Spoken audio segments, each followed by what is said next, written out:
ถูกกัดถวายความเคารพครูบาอาจารย์ทุกรูปนะครับเนอเจริญพรศรัทธาที่ติดตามรายการกันมาโดยตลอดนะอืมวันนี้ได้ปักกันกับอาจารย์พระครูศรีปวรบัณฑิตวันนี้วันเสาร์ที่25 2,500เดือนกรกฎาคม2569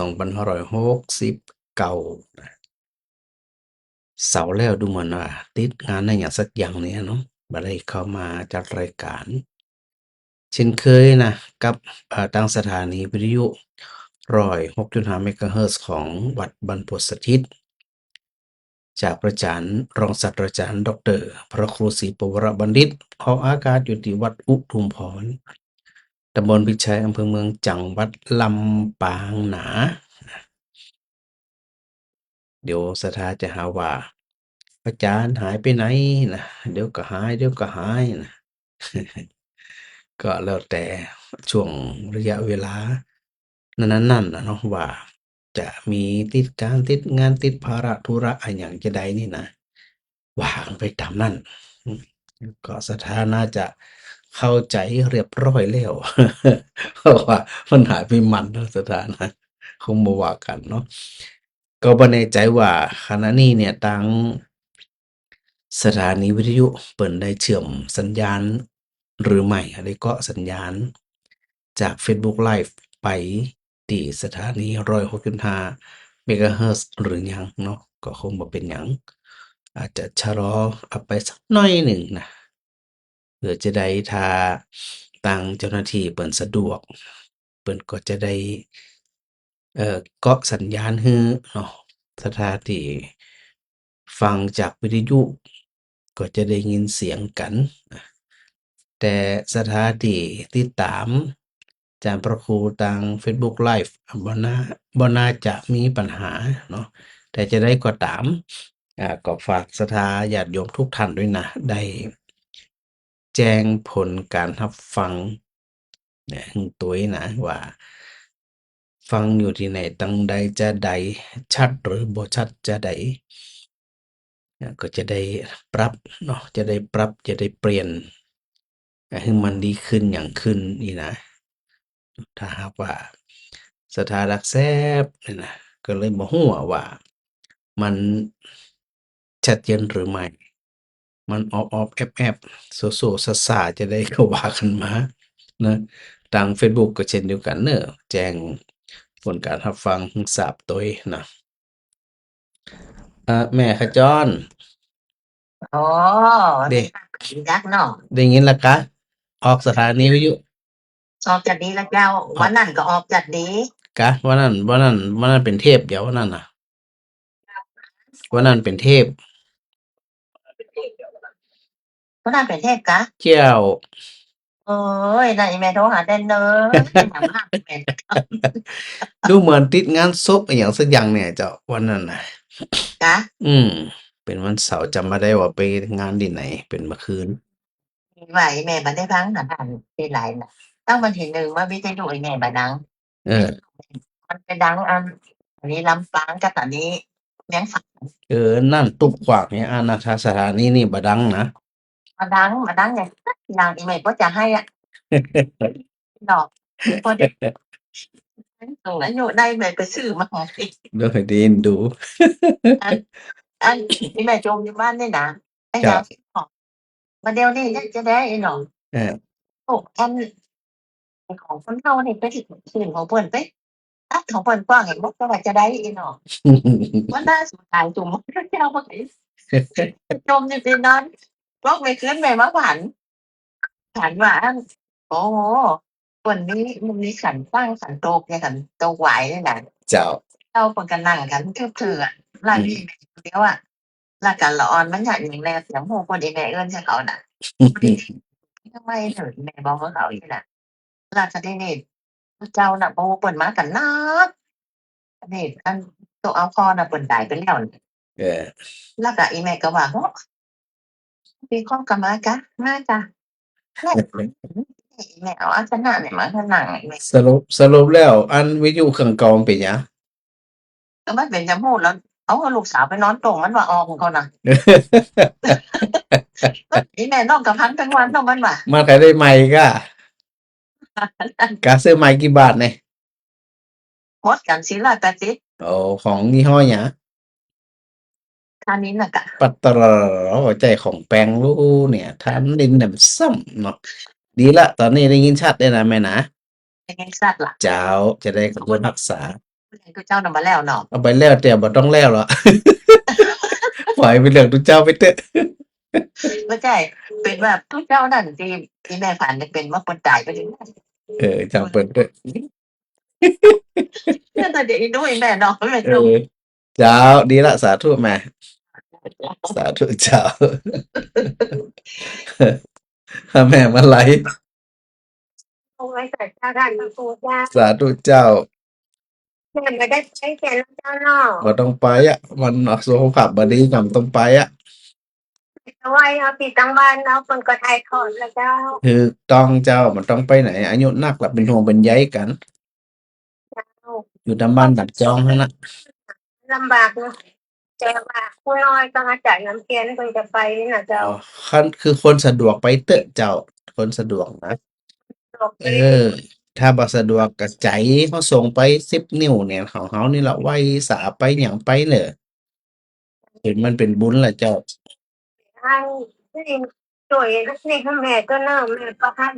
บอก เจ้า ท่าน พระอาจารย์นั้นได้โอนเข้าไปเรียบร้อยแล้วแหมเดี๋ยวพระอาจารย์จะรอเทียนเฮือเด้อรอเทียนถวายพระอำนาจส่วนให้ตัวเอง ถวายแล้วก็ค่านั้น ได้เลย เจ้าเดี๋ยววันพรุ่งนี้พระอาจารย์จัดการให้แม่ แต่โอนเงินไปในมหาลัยเรียบร้อยละ ค่ะ เจ้าสาธุเจ้าสาธุเจ้าฮะเจ้า ค่ะเจ้าแม่โอนมาได้นะเจ้า โอนบ่ได้มันจะได้โอนบ่ได้ บะมีเหล็กบะมีในนี่นะเจ้าธนาคารธนาคารนั่นน่ะ ก็สถาอันพระอาจารย์บอกผิดก็จะได้ ก็บ่ฮู้ว่า เออ นี่บ่มีบัญชีนี่ เดี๋ยวเด้อเลขอิหยังแน่เดี๋ยวพระอาจารย์ส่งผิดกะ อ๋อเดี๋ยวก่อนเนาะเดี๋ยวแม่พอก่อน อืม เขาไปพอจังใดเนี่ยประเดี๋ยวนี้ เดี๋ยวพระอาจารย์เข้าไปพอกำแหมเออ อยากก่อน กะ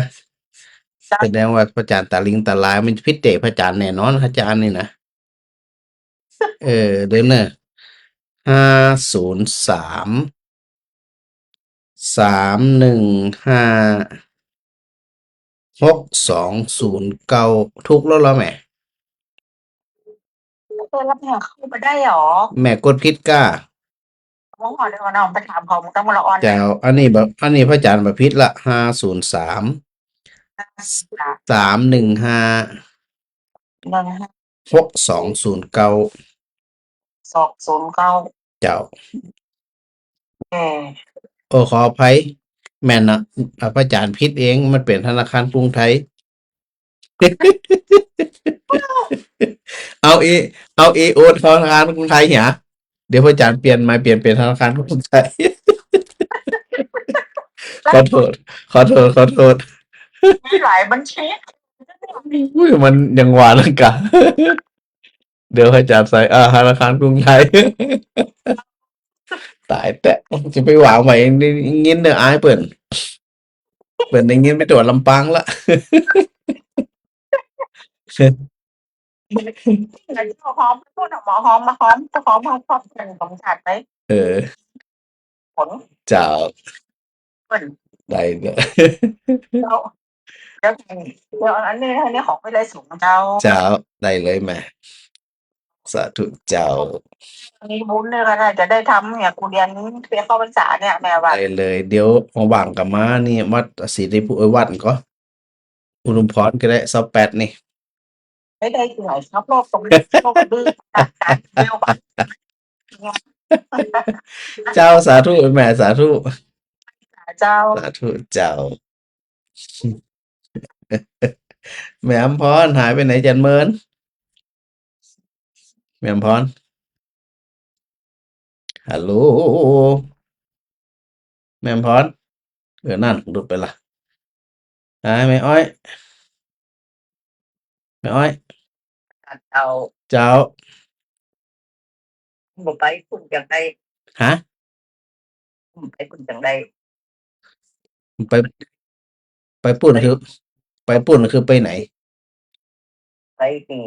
อะไรสงฆ์เลย แล้วแต่สะดวกเลยว่ามหาลัยสงฆ์วันพรุ่งนี้ส่วนวัดอุทุมพรวันที่28เจ้า เราจะไปเนี่ยไป แล้วแต่สะดวกเลย ตึ้งว่าอย่างสะดวกจะได้กับไปจะอันน่ะ นี่เงี้ยนะแม่จำเงี้ยเราคนมันไก่ลำไป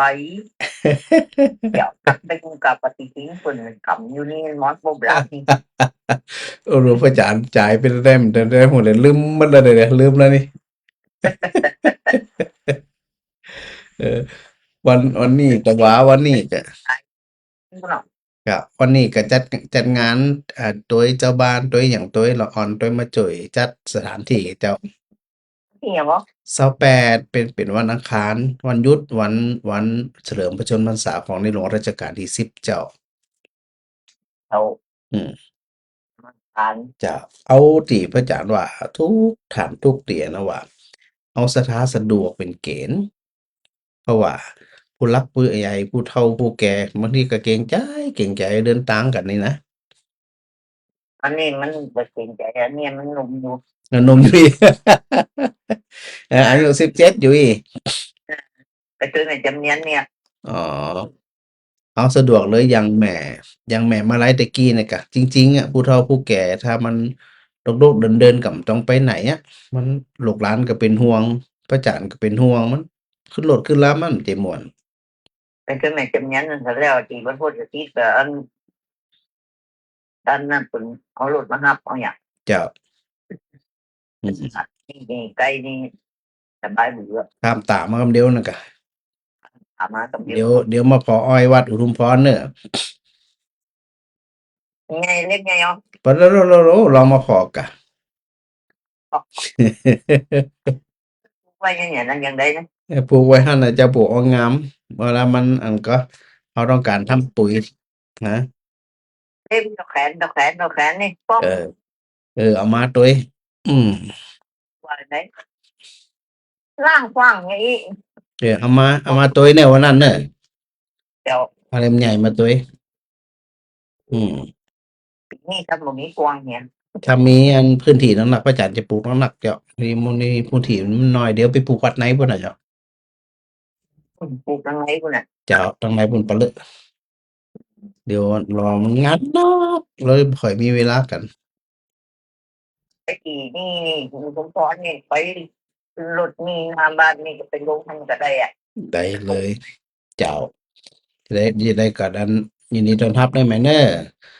เจ้า 8 โมงเกินนะ8 โมงเกิน9 โมงนะ มันเป็นก็มง เจ้า วันนั้นยังขายของล่ะ เดี๋ยวมาปักกับให้เนอะ เจ้า เจ้าสาธุเจ้าสาธุเจ้าฮะแม่สมใจจะได้มันพระอาจารย์รับลำดับไปแม่อำพรสันมนต์เรือง แม่สมใจจะได้พระอาจารย์รับแล้วมันลดไปหาหลายคนหลายท่านนะที่ติดตามรายการกันอยู่นี่นะไปฟังที่ไหนฟังได้ก็จะไปลืมแจ้งผลการรับฟังตัวเองแม่อำพร อันนั้นมัน อ๋อเหรอ เป็นอย่างกับโมนี่ กะมันต้องสวดอิติปิโส3 จบ ตัวไปเลยเดี๋ยวก็ไปไปเขียนแล้วเรียบร้อย ไปแล้วกะ เอาวัตถุนี่มาได้เข้าไปเจ้ามันนี่ใส่ได้ส่ง เป็นอย่างนั้นเอาสะดวกว่าเลย ส่ง กะ ใน เขียนรายการที่น้องทองมีคนตามไปหลายคนวันนี้ เออ เนี่ยจะเอาผ้าน้ำฝนตัวเอาน้องสาวไปตัวเอาหลานไปตัวแล้วเจ้าบ้านแม่พองแม่ลันแม่เลี้ยงแม่ โอ้เข้าท่าวันที่18จะไปลืมมาอุทุมพรเนอะวันที่18จะไปลืมมาวัดอุทุมพรเนอะ18เนี่ยกะจะถึงเนี่ยกะ คณะมีรายการอย่างเจ้าร อเตียนเหมือนกันนะเจ้าวัดอุทุมพรอ่ะ อ๋อลองที่สเปกก็ได้คณะนี่แหละ เจ้าเริ่ม8 โมงครึ่ง9 โมง แล้วก็วันที่30ก็วัดพระอินทร์พระศรีมงคลไปทำเอา นั่นน่ะเป็นกะที่อื่นเป็นหยังไปก็ได้แต่ว่ามาวัดอุทุมพรก็แล้วกัน ก็รถคันนี้ไม่ตรงเจ้า เกิงตอนน่ะแหม ครึ่งตอนแหละ เจ้าทำเป็นประเพณีพระอาบน้ำฝนพระจานทร์ฮึถวายตอนในเนี่ยเจ้าตอนนั้นเข้าพรรษา เจ้า เจ้าแต่ว่าอันลักๆก็รอเตียนลักๆก็รอเตียนเจ้า นะคะเรียกแทนรักษาที่เจ้านั่นแหละ เจ้า วันนี้ได้ไปเยอะเนอะไปมอจร้อนค่ะ จ้ะ ถึง6-7ผืนว่าแทนเลี้ยงจะเขียนเป็นละร้อยจะแล้วกัน สาธุเดี๋ยว เจ้าส่วนมากเปิ่นจะเป็นที่อันน่ะอันใส่อันก็39 40เปิ่นก็เอา100นึงนะแผ่นนึงอ่ะ ไว้ เจ้าโดยทั่วไปเนี่ย โดยทั่วไปศรัทธาเปิ่นจะใส่100อะเจ้าแผ่นต่อแผ่นนี่นะผมจะร้อยใจไปหลายผืนแล้ว เจ้า เขียนทิศนะแผลนะพาเรียบร้อยไปก็ขำพอดีเนี้ยจ่าเลยมีคนหนึ่งเธอคนเปิดกะก็ดีละยังไปตันอยู่เป็นหยังเอาสะดวกไหวแม่ คุณเนาะเดี๋ยวติดกันเนาะ นั่นน่ะ สาธุแม่สบายดีนะ สบายดีเจ้าสาธุเจ้าโอ้หลายคนโทรมาใหม่ขจายแม่มะลิ เจ้านมัสการ เจ้า พูดละเจ้าสาย ตอนนี้ได้ยินละตะกี้มันหลุดไป เจ้าอันวิทยุโซเฮียขอออก นั่นก็ออกอยู่ตะกี้เหรอ จะกี้ออกแล้วเดี๋ยวนี้มันโซไปเฮียเจ้าก ะน้องนาดเปิ่นเชื่อมสัญญาณแล้วนะ ก็น่าก็เสื่อมสัญญาณไปแล้วก็หมู่แม่อ้อยแม่ยังได้อู้ยังได้ยินอยู่อ่ะเจ้า นั่น ยมแม่จะโทรเนี่ยมันโซไปเลยเจ้าก ะบัลลังก์โซ่เฮมากา เฮียให้หมอก เดี๋ยวพ่ออาจารย์ถามนั่นน้องดีเจนัดก่อน ยมแม่ จะไปมอจลอกูนี่ ได้เลยเดี๋ยวปะกัน อยู่แล้วอยากกลับแม่ก็เจ้า ไปกา น่ะยมแม่นึ่งขนมนี่เดี๋ยวนี้ นะพระอาจารย์ว่าไปไหนก็จามเลยขออย่างเดียวนะคือห่อข้าวอันไปเปิดถึงเจ้าตัวแค่นั้นน่ะ เจ้าอย่าไปชมนะ อันน่ะเห็นน้องนาดบอกว่ามันยังชัดอยู่นี่แหมมันจะได้วิทยุบ่ดังอ่ะ เดี๋ยวยมแม่เปิดกันนะ จะแม่ลองเปิดกำเหรอน้องหมูนะอันนี้น้องนัดพระอาจารย์บอกอันดีเจนัดประเดี๋ยวนี้เปิดก็บอก จะมา แล้วกะ นี่ โอเคเพราะนั้นอันก็ดีเจนัดเป็นแจ้งมาได้เลยเจ้า ด้านยมแม่ตี3 ตีอันยมแม่ไลน์ไปหาก็คือจะฝากมาที่วัดอุทุมพรตัวน่ะเจ้า ได้เลยฮะไลน์มาก็ไลน์มาได้จะได้ มาเล่นน่ะ โอเค อ่านแล้วดู บางทีเนี่ยมันเปิดแต่บ่ได้อ่านก็มีแหม อ่านเจ้าไหนมันขึ้นว่าพระอาจารย์อ่านแล้ว ก็นั่นแหละพอเขาเปิดแล้วมันก็บอกว่าอ่านแล้วแต่พระอาจารย์บ่ได้อ่านข้อความ ยมแม่ก็ว่าพระอาจารย์อ่านแล้วอ่ะอีเนี่ย แม่นเวลาเขากดปั๊บเนี่ยมันก็ถึงบอกว่าอ่านแล้วเจ้าแต่ว่าบางทีเนี่ย เนื้อหามันบ่ได้อ่านก็มี เจ้าตามรายชื่อที่โยมแม่อันนี้ไปนั่นเนาะ ได้เลยแล้วมาบ่นี่18นี่ แต่โยมแม่ติดหยังก็หมู่เพิ่น อ๋ สิ อ อันนั้น เอาเตอะขายขนมก่อนเอาตังค์ก่อน แม่ขายขนมเอาสตังค์ก่อน แม่นหันตุ้ยแม่หันตุ้ยเอาสตังค์ก่อนขายขนมก่อนเด้อ ขึ้นมา เฮา นี่ของสิใหญ่ไปซื้อที่อื่นเนี่ยมัน ถูกต้องคือเป็นการทำขนมเฮาก็ได้บุญตุ้ยนะเปิ้นเอาไปทำบุญน่ะ ค่ะ แบ่งบุญถึงกันญาติเด้อแหมมันเป็นหยังล่ะเนาะ เดี๋ยวตกกันจะได้ก็พาวัดอุทุมพรมีแล้วมันตกกันโยมแม่ถึงจะได้ไปอยู่ตั้งใจอยู่แล้ว จะเอามาเป็นหยังเพราะจะได้มามันได้ก็ได้วัดอุทุมพรนี่มันสิปิดสักเตียง ยังมีความศรัทธาและการนี่มุ่งมั่นอยู่ที่จะพยายามไปวัดอุทุมพรจะได้นะเจ้า เจ้าเอาสะดวกเลยเด้อสาธุนะแม่ จ้า เจ้าสาธุสาธุสา สา ธุ ธุ เจ้าแม่สมใจไปตรงได้เหียแม่สมใจโทรดูเหมือนว่าตั้งไลน์ก็อย่างสักอย่าง Messenger กะพอหับปุ๊บมันรุดหับปุ๊บมันรุดนะก็ลองใจความพยายามใหม่นะแม่ติ๊บสีพิดาด้วยนะ อันหลายคนนะ โทรมาแล้วอาจารย์มาได้ครับ บางทีมันซ่อนกันก็มีหยังก็มีเนาะเขาว่ากันไปตามนั้นนะปรับเปลี่ยนไปโยมเป็นศรีสุธานะฟังวิทยุชัดเจนดีสาธุปีบัวคำพิชัยวงศ์ชัดเจนดี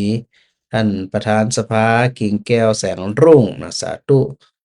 18ปากันเนอมาแน่นอนนะจะได้ก็ต้องมาปากันมาหลายๆคนบางทีหนังสือถึงพ่องบ่ถึงพ่องก็จะไปถือไปตื้อกันนะงานมันนักแต่ว่าด้วยความมันลึกถึงกันเนี่ยนะกึดถึงหน้าถึงตามันก็กึดถึงกันละอีเนี่ยแต่ว่าบางทีเนี่ยมันก็ บ่ถึงก็มี หาแม่มันเย็น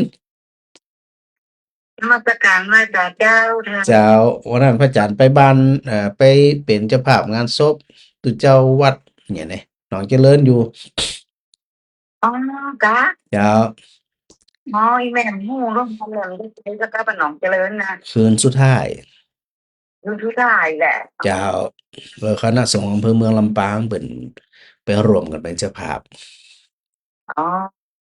เป็นว่า ถ้าเป็นงานศพตุเจ้าเนี่ยบ่ค่อยจะอันละเจ้าเพราะว่ามันตุเจ้าแบบดูแลตุเจ้ากับฮู้เป็นจังไดเนาะไปร่วมเปิ้นนั่นน่ะกะ เปิ้นเราได้ยินเสียงกัน กะเหมือนไรอี กันว่าบ่วันวิจะเกียง หาบ่มันวิทย์หายไปไหนบ่ฮู้บ่เนี่ยหายไปวิดๆเลย ได้ยินเสียงเลยแม่ที่เสียงมันบูฟังโตฝากบ่เราใจ หายวิดๆไปล่ะ แรกรอเตรียมที่มหาลัยสงฆ์วันอาทิตย์วันพุธเนี่ย วันพุธนั่นไปไหน เพราะว่าอีแม่ปฏิบัติธรรมกับพวกขวัญเกษมที่บ้านเฮานี่เนาะ โอ แล้ว เคสาธุ ที่บ้านไอ้หินเราหมู่วัดไอ้หินเพิ่นจะมาบ้านเฮาเนี่ยปลูกเนี่ยตอนรับเพิ่นน่ะท่าน เจ้าเอาเด้อเอาอันใดที่เหมาะสม ก่อนเนาะ เจ้าแม่นนะ เฮาไปบ้านเพิ่นก็ต้อนรับเฮาดีนะท่าน ไรเห็นนี่พระอาจารย์ไปหลายเทื่อละสถาเพิ่นโอเคด้วยนะแล้วสถาฟังรายการก็จัดหนักนะไรเห็นนี่นะ ฟังว่าเพิ่นกำลังจะ แม่นเจ้า สิมาเจ้าผู้ปฏิบัติธรรมก็จัดหนักเนี่ยเพิ่นเอาไปเพิ่น แล้วเปิดปฏิบัติธรรมถึงวันไหนหรือว่าวันพรุ่งวันเดียว สั่ง ฮะ พอวันอาทิตย์ อ๋อเจ้าสาธุตัวเดี๋ยวพระอาจารย์ก็กึดเหมือนกันนะว่าจะจัดวันใดส่วนมากเดี๋ยวพระอาจารย์จะจัดวันพระที่วัดอุทุมพรนี่นะ เจ้า สถามันก็ถามกัน เฉพาะวันอาทิตย์แล้วก็ประมาณ5 โมงเกินจนถึง2 ทุ่มเจ้า อ๋อช่วงแมลงอะไรแม่เลย ช่วงนี้เจ้า เวลาพระอาจารย์จัดในวันค่ำอ่ะ เข้าพรรษาเนี่ยอาจจะมีอย่างไรก่อนเปลี่ยนเวลาหรือว่าอย่างไรยังอยู่เหมือนเดิมมาแต่ที่ว่ามันเราจะต้องไปที่เข้าพรรษานี่แห่งกลุ่มหนึ่ง เจ้า นี่หวังเจ้า ต้องอนุโมทนาขอบคุณอนุโมทนาชื่นชมหลวงพ่อเจ้าวาดโดยที่ปาสถาประพฤติปฏิบัติธรรมนี่นะโอ้ยสุขใจ ครับ จะได้ก็ฝาก ฝากความระลึกถึงหลวงพ่อเจ้าอาวาสด้วยเนอะชื่นชมบนเนอะ ขอบคุณเจ้า เจ้านี่สาธุเจ้า เจ้าสาธุเจ้าสาธุ หืมฮัลโหลฮัลโหล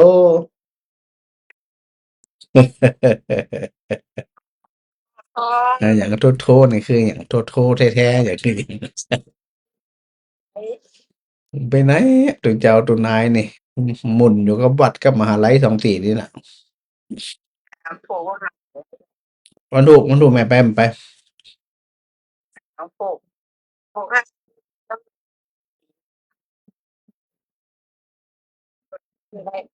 อ๋อเจ้ากลับบ่ได้ก็เป็นหยังแม่อยู่วัดก็ได้ก็อยู่บ้านก็ได้เนอะอืมเป็นหยังเจ้าก็เอาให้มันเหมาะสมเลย อืม เอาอันตอบนะเขาแบบนี้ผีไปเด็ด ได้กะ พอถ้าบางอันบางเขาว่าผีกันซะแปลกกันเรา สแปดเจ้าวัดอุทุมพรมีสแปดพวกนี้ของมหาลัยเจ้าวันวัดอุทุมพรมีสแปด เขาเลยผีไปหาเราอ่ะ อ๋อ ครูเป็นเด็กคนก็ทำกับครูหันนี่ เจ้า เดี๋ยววันผูกพระอาจารย์จะซ้อหาโยมเป็นสีถ้ำมีพระอาจารย์จะประกาศไม้ทวง เอาที่ไหนซ้อมพระอาจารย์นะแม่แก้วฟาร์มาอยู่ตรงใดเนาะ ใช่ล่ะ แล้วเราอยู่บ้านไหนบ้านนอกบ้านไหนบ้านไหนเนี่ยนี่ ล่ะ อ๋อ อืม เรียกว่ามันแกจะว่าได้ไป อืมจะปั๊บเป็นอย่างก็อันอยู่ตามบ้านตามจ้องนั่นน่ะอยู่หันก็อยู่จันลุ่มหันน่ะหนังๆนอนๆน่ะกะเนอะ กันอยู่มันไหนยังแค่ไหนมันจูหลอนนี่ เจ้า อ่า ก็ปรับไปปฏิบัติธรรมไปอย่างไปก็อยู่ในบ้านหนังก็ได้นอนก็ได้เนอะแม่เนอะ อยู่ปุ่นกับมันกับได้ไปตั้งไหนดีมั้ง เจ้าดีละจะได้กับเป็นกำลังใจนะแม่เนอะสาธุเจ้า สาธุเจ้าสถาไปตรงใดหายไปตรงใดจัดเมินฮะ อาจารย์ สถานหนองมุ้ง เอามาได้หาให้ทั้งอาจารย์กับเราได้ป้าไปที่กระดับไปอย่างจัดเมิน กะมันอาจจะเป็นสัญญาณ ผมสักถ้าผมสักอันอย่างกระเตียนนะเจ้า เจ้าตีมอจรอเนาะ เอามาจะล้อ เจ้า อันแบบนี้เอาตีมอจะล้อทุกปู่นะอันแบบนี้150กับอันนี้คำน้ำน้องอ่ะเจ้า อ๋อเจ้าแม่นี้แม่ฟอนจันทร์เจ้า อันนี้โอนเข้าไปแล้วแหละก็จะได้ ก็จะ โอเค มีอันเบอร์บัญชีของอันมจรเรียบร้อยเนาะ มาพวกเบอร์ของอาจารย์อยู่นี่ธนาคาร อ๋อโอเคแล้วก็แจ้งสลิปมาโดยเดี๋ยวพระอาจารย์จะได้อันโอนไปที่มจรต่อเนอะ พวกนี้มันเอาอย่างเดี๋ยวแม่จะโอนเพื่อให้พระอาจารย์เนาะ ได้เลยแม่ได้เลย เดียวไปได้มาเจ้า วันที่28แม่ เป็นหอยย้อนจะเป็น200ได้เลย เอาสะดวกกว่า 100ว่า ได้เลย เจ้าเอาเหมาะสมเลย นี้คำน้ำน้อง150ว่าผมกับเตียนนะเจ้า เจ้า ก็เป็น450เนาะ เจ้าแม่โอนมาได้เลยเดี๋ยวพระอาจารย์จะได้โอนไปที่มจรตามเจตจำนงเนาะ เดี๋ยวพรุ่งนี้เจ้าอยู่อ่านย้อนจะโอน แต่เลยจะเป็นเรื่องสมสรีพระอาจารย์ด้วยนะ ได้เจ้า เจ้า สบายดีถามวัฒนภาพตัวเจ้าอ้วนปุกลุกอยู่เนี่ย ไปเจ้า สาธุเจ้า เข้านะเจ้า ได้เลยแม่ได้เลย สาธุแม่นิตยาสถาอันวัดดอกบัวโอ้โหปุ่มปุกลุกเนี่ย หลายคนหลายท่านสถานเลี้ยงดีเนาะสถาบันแต่เดือเลี้ยงแต่เดือนี่เลี้ยงดี ถึงเจ้าพระลูกวัดตุเบนเลี้ยงดีเนาะอืมแล้วก็ก็ยังย้ำเหมือนเดิมเนาะศรัทธาหลายคนหลายท่านที่สุขภาพร่างกายบ่เต็มร้อย อยู่บ้านเลยเนอะบ่ต้องไปไหนอะ1เนาะเป็นกังวลผู้เฒ่าผู้แก่เป็นกังวลตัวเองลูกหลานก็เป็นกังวลตัวเองนะมันจะเหมือนหนุ่มเหมือนสาวเนาะร่างกายเราจะมันมาเมินน่ะพอถึงคราวมันก็ร่วงโรยไปตามกาลเวลาดังนั้นเนี่ยอยู่ที่บ้านก็ได้ก็ความสุขใจใจเป็นสุขใจเป็นบุญเนี่ยอยู่ที่ใจ โดยที่สุดเราไปบ่ได้แล้วอะก็บ่ต้องกังวลบ่ว่าจะเป็นมจรบ่ว่าจะเป็นวัดอุทุมพรก็ตามนะถ้าบ่สะดวกก็บ่ต้องมาเลยนะเป็นห่วงเป็นใยกันเกิดเป็นลมไปต้าวไปหยังโอ้บ่ไหวแล้วก็อายุหนักๆพอต้าวไปแล้วมันฟื้นยากเนาะผู้เฒ่าผู้แก่ต้องระวังนะอย่างแม่แก้วหวานใจสีขานั่นน่ะใจไปเถอะนะมันพยุงเราอย่า มันพยุงเราเวลาคันเราเฒ่าขนาดนี้เรายังคิดเรายังแย่ยิ่งถ้าอุบัติเหตุแฮ่มหยังแฮ่มฟูไปไหวจะได้ก็ดูแลตัวเองบ่ได้ช่วยเหลือตัวเองบ่ได้นี่นะอันอื่นเนี่ยเราก็ทำมานักละปล่อยผ่องว่างผ่องโปร่งผ่องอันหยังมันปะหล่นปะเหลืออีกน่ะเด้อแม่สมใจ เจ้าพวกลูกเจ้า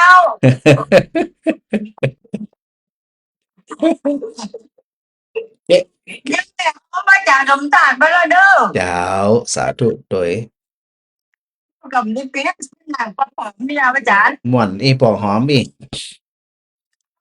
แม่ละมุนไปบ้านน้ำฝน100แล้วก็เตียง100 เจ้า มันเป็น100ได้เลย สาธุสาธุอนุโมทนาบุญ ผมจะมีจมูกไปนะ ก็บ่เป็นหยังอยู่บ้านนั่นน่ะอยู่บ้านนั่นน่ะแหมอืมเจ้าก็อันทำใจเป็นบุญตึกเป็นบุญเด้อ 77แล้วนะเจ้าบอก โอ้ย17บ่ได้มันจะถึง90เตี่ยเหรอ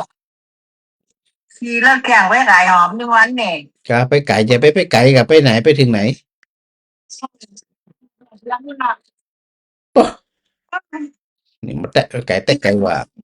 ไม่ทันเจอมาได้อ่ะเขาไม่ได้เจอมาได้ตั้งธรรมดามันมีอ่ะ Messenger ไปแซงหยังมันก็เหมือน LINE น่ะกะ อันนี้แต่เขาไม่ได้เจอมีมาได้มาแล้วก็มาโทรไลน์กับกำร้อยอีกอ่ะ แจมันอาจารย์รับแล้วมันหลุดแหมถ้า Messenger จะรับแล้วมันหลุดนี่แหละเหมือนบางทีแหมมาลีก็โทรมา ทีหลังเนาะ มาได้ก็ได้บ่ต้องหีบบ่ต้องฟัง เอาแค่นิ้วว่า18เพิ่นจะนกนิ้ววันตาก็พอละสุขใจละ แต่ก่อนเนี่ยไปทุกที่ทุกทางหอมเดี๋ยวนี้มันไปไม่ไหวแล้วนี่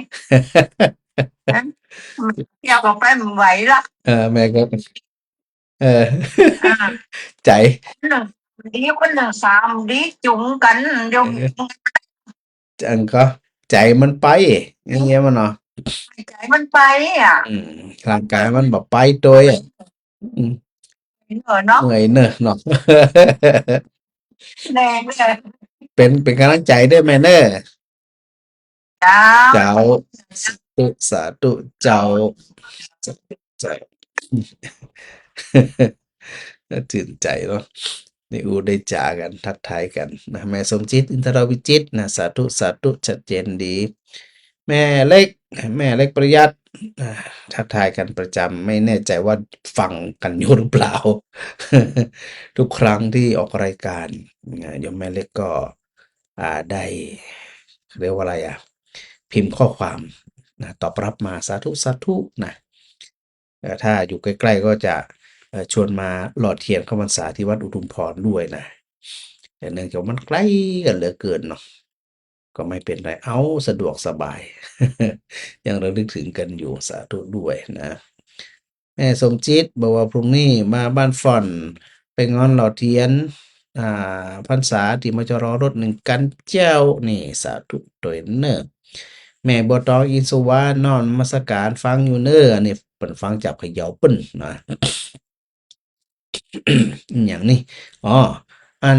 แม่สมจิตโรงทานส้มตำกระท้อนข้าวเหนียวน้ำเปล่านี่สาธุโดยก็อย่างที่อันอาจารย์พระครูได้อูตะกี้นะกะสถาหออย่างไปก็ได้แล้วแต่ว่า หอไปเผื่อทุกเจ้าถ้วยกันละกันนะเต็มโต๊ะกูปีอะเนาะสถานเนาะไปกันให้ชื่นอกชื่นใจอย่างน้อยๆก็ไปหันหน้าหันตากันนะวัดบ้านฟ่อนถวายเทียนเล่มใหญ่มาหนึ่งเล่มถวายไปแล้วนะแม่กาบสีขันแก้วเนี่ยกาโมทนาสาธุมหายมเป็นสีโยมมีปัญหาเสียงขาดหายฮะตอนนี้ดีขึ้นหรือยังแม่สุนันทากาดีมาสการพระอาจารย์มาสาธุนะแล้วก็ท่านพระอาจารย์เติดอิธีรกุลครับสาธุครับขอบคุณครับผมแล้วก็แม่สมจิตว่าจะได้ดีละแจงมาดีละสาธุด้วยแม่อุไรวันธรรมธิกูลน้อมนมัสการพระคุณเจ้านี่สาธุแม่มาลัยดีแก้วนี่สาธุเจ้าพระอาจารย์จากหลังวัดงามนอกแม่สมจิตว่านะวัดอุรุมพรถ่ายหลังฝน มันก็มันก็มีเมฆมีหยังก็ดูดีหน่อยพระอาจารย์ก็เลยอดบ่ได้ถ่ายมาเป็นฉากถึงสถานได้พอโยมชุติการรอดพยัญนมัสการพระอาจารย์สาธุอันนี้ทักทายก่อนเพราะอย่างเพราะว่า บางทีเนี่ยคนที่เปิ่นตักมาแรกๆเนี่ยมันก็จะปัดไปหายไปปัดไปหายไปมันก็เลยทักทายกันบ่ได้ละนี่แหละเนาะแต่เข้าใจว่าตอนเนี้ยสถานีวิทยุน่าจะปกติดีนะแต่จะได้ก็ตาม สถานีฟังรายการอยู่อะเนาะอันถ้าฟังแล้วถ้ามันบ่ปกตินะเสียงขาดๆหายๆจะได้ก็โทรแจ้งก็ได้ LINE ก็ได้หยังก็ได้เนาะจะได้บอกทางเจ้าหน้าที่เพิ่นช่วยดูแลปรับให้เสียงมันชัดเจนขึ้นนะทีนี้กลับมาเรื่องของอันสุขภาพของศรัทธาญาติโยม อายุบั้นปลายนะหรือว่าบั้นปลายชีวิตนี่นะบ่ต้องไปคิดหยังมากล่ะสถาคิดบ่ต้องคิดหยังสักอย่างล่ะแต่ว่าไปเยี่ยมโยมข้างๆวัดโยมหยันตาเพิ่นอันเนื้องอกในสมองก็ไปเยี่ยมเพิ่นถึงโรงพยาบาลเนาะก็เป็นห่วงนั้นเป็นห่วงนี้น่ะก็เลยบอกเพิ่นว่าบ่ต้องไปห่วงหยังห่วงตัวเองเป็นที่สุดแค่นั้นน่ะอันอื่นจั่งมันบ่ต้องไปห่วงหยังสักอย่าง แต่ว่าด้วยความที่เคยเป็นห่วงมาตลอดไงมันก็เลยฝังใจก็เลยบอกโอ้ยไม่สนใจสักอย่างหายมาได้ว่ากันเหมือนนั่นอีกนะเนี่ยบางทีผู้เฒ่าผู้แก่หลายๆคนเนี่ยจิตเนี่ยนะเวลามันผูกพันสิ่งใดสิ่งหนึ่งแล้วเนี่ยมันถอนยากถ้าเราบ่รีบสลัดบ่รีบทิ้งบ่รีบปล่อยวางเนี่ยมันจะติดขนาดนักเลย เพราะว่าเราบ่เคยฝึกตัวสติคือรู้สึกตัวอยู่เสมอว่าขณะนี้เนี่ยเราเป็นจั่งใดหยังเป็นจั่งใดเราอยู่ในภาวะไหนเนาะผู้เฒ่าผู้แก่ที่อู้ถึงตะกี้น่ะสถาแม่มาลัยก็ดี แม่แก้วก็ดีเนี่ยบ่ต้องไปกังวลบ่ต้องไปคิดไปไหนแล้วแล้วพระอาจารย์มั่นใจนะว่าสถาแฮ่มหลายคน ที่ฟังรายการอยู่ขณะนี้เนี่ยเปิ้นบ่ไหวในการเดินทางใจนี่ให้ไปแต๊ะไปทำบุญน่ะจะไปลืมบุญก็ดี บาปก็ดี มันเกิดที่ใจ มันเกิดที่ใจนะสถานะ ถ้าหากว่าเราฝึกให้บุญเกิดขึ้นที่ใจเนี่ยมันอยู่ที่ไหนบุญก็เกิดขึ้นโดยเสมอ บุญคือหยังบุญคือความสุขอย่าไปลืมกำนี้ บุญคือความสุข ถ้าศรัทธาอยู่ไปกังวลไป เสียดายไปนั่นก็บ่ได้ไปนี่ก็บ่ได้เนี่ยแล้วจิตมันจะมีความสงบสุขบ่ได้บ่ต้องละเฮาก็เนี่ยมาเหมินบาทก็ใส่มาหนักเนาะบุญก็เนี่ยมาเหมินละไปวัดไปวาไปหันไปนี่ก็มาเหมินละโดยที่สุดเนี่ยมันไปบ่ไหวก็กลับมาดูรูปร่างกายตัวเก่าคือบ้านเรือนตัวเก่าเนี่ย รูปร่างกายของเฮาก็คือบ้านเรือนของเฮาเนี่ยเฮาบ่ต้องไปดูไกลหยังอะเอาตัวให้รอด ปรับจิตปรับหยังให้มันเหมาะสมว่าขณะเนี้ยสถานอยู่ที่บ้านเพิ่นถ่ายทอดก็ฟังไปบ่ถ่ายทอดก็บ่เป็นหยังบางทีเนี่ยมันน่าจะเป็นจังหวะดีเสียด้วยซ้ำไปกับสถานที่อยู่บ้านนี่นะซึ่งเราเคยอู้กันมาหลายรอบแล้วเนาะว่าเวลาอยู่บ้านเนี่ยทำสมาธิก็ได้ฝึกสติก็ได้ทางสมาธิถึงจิตถึงสงบได้เลยพอจิตสงบแล้วอันอื่นนี่มันมีค่าสักอย่างเลยเราจะประสบกับความสุขสุขขนาดเลยเนี่ยซึ่งบ่นอกสุขอันเกิดจากฌานสมาบัติหรือสุขอันเกิดจากสมาธิมันมีความสุขยิ่งกว่าทรัพย์สมบัติพัสถานทุกสิ่งทุกอย่างไอ้ตรงนี้เนี่ยนะเมื่อเขาอยู่ตามบ้านตามจองเนี่ยเขาไปไหนบ่ได้แล้วเนี่ยเขาใช้เวลาของเขาที่มันเหลืออยู่เนี่ยนะกึดต่อไปในภายหน้าว่าเนี่ยจะได้ถึงจะไปเข้าไปถึงสู่จุดที่บอกว่ามันมีความสุขที่สุดอันเกิดจากสมาธิโดยเขาทั้งหลายเนี่ยมีจิตใจจดจ่ออยู่กับสิ่งใดสิ่งหนึ่งการกำหนดลมหายใจก็ตามเป็นได้ทั้งสมถกรรมฐานวิปัสสนากรรมฐานหรือกำหนดรูปร่างกายของตัวเองว่ามันก็แค่นั้นมันก็เท่านั้นแต่ว่าจิตมันเป็นสมาธิก็คือมันบ่ซัดสานมันบ่พล่านไปไหนมันบ่ห่อเหี่ยวมันบ่หงอยเหงามันบ่อาฆาตพยาบาทมันบ่มีความลังเลสงสัยจิตมุ่งไปตัดใดดัดหนึ่งกำหนดสิ่งใดสิ่งหนึ่งขณะที่เฮานั่งก็ดีเฮานอนก็ดีนะนั่งหรือว่ายืนถือไม้เท้า4ขาอยู่เนี่ยบางทีเฮานั่งเมินๆก็เมื่อยเนาะอย่าว่าแต่คนเฒ่าเลยคนหนุ่มยังเมื่อยนั่งเมินก็เมื่อยนอนเมินก็เมื่อยยืนเมินก็เมื่อยเดินนักก็เมื่อย นี่ขนาดคนหนุ่มนะแล้วคนเฒ่าจะได้ออกสภาวะแต่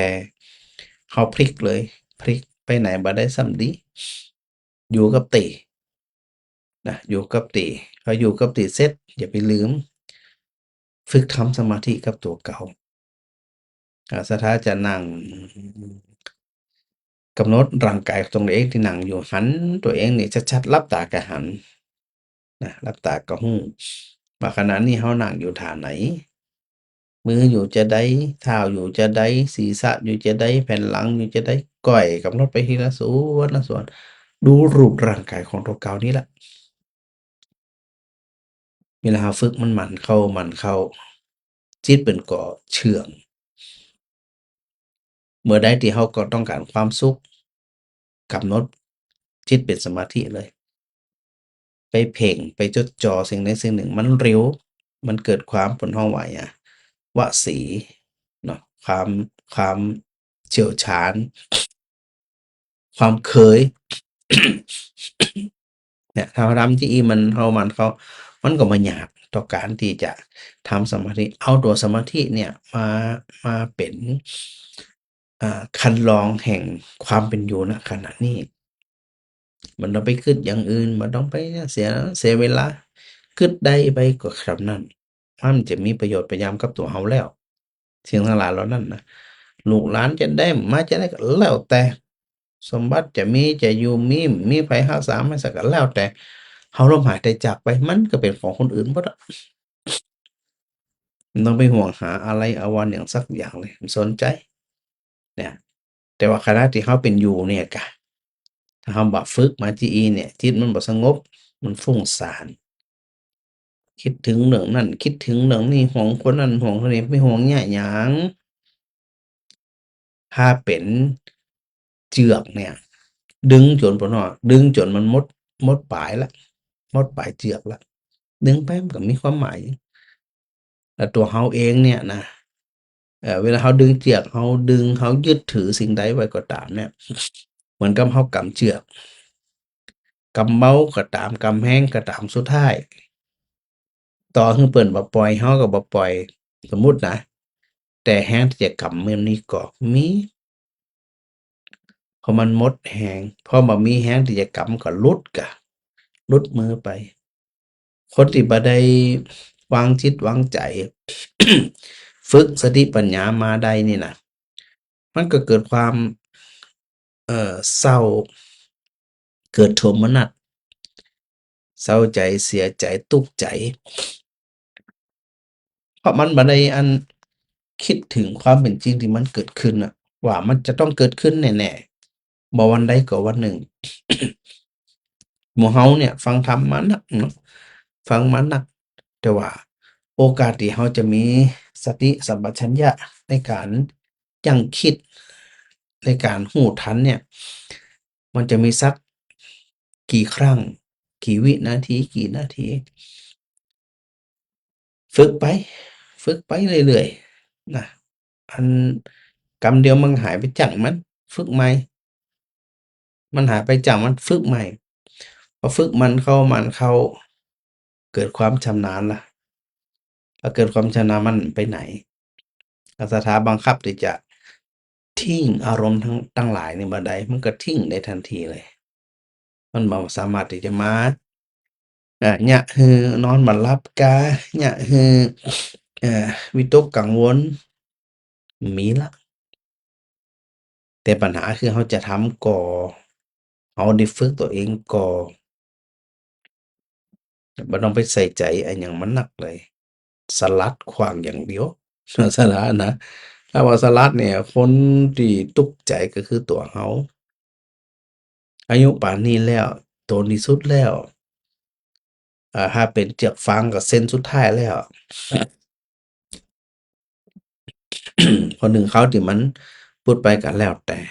มันก็สุดเอื้อมแล้วนี่บ่สุดยื้อจนที่สุดแล้วเนี่ยมันก็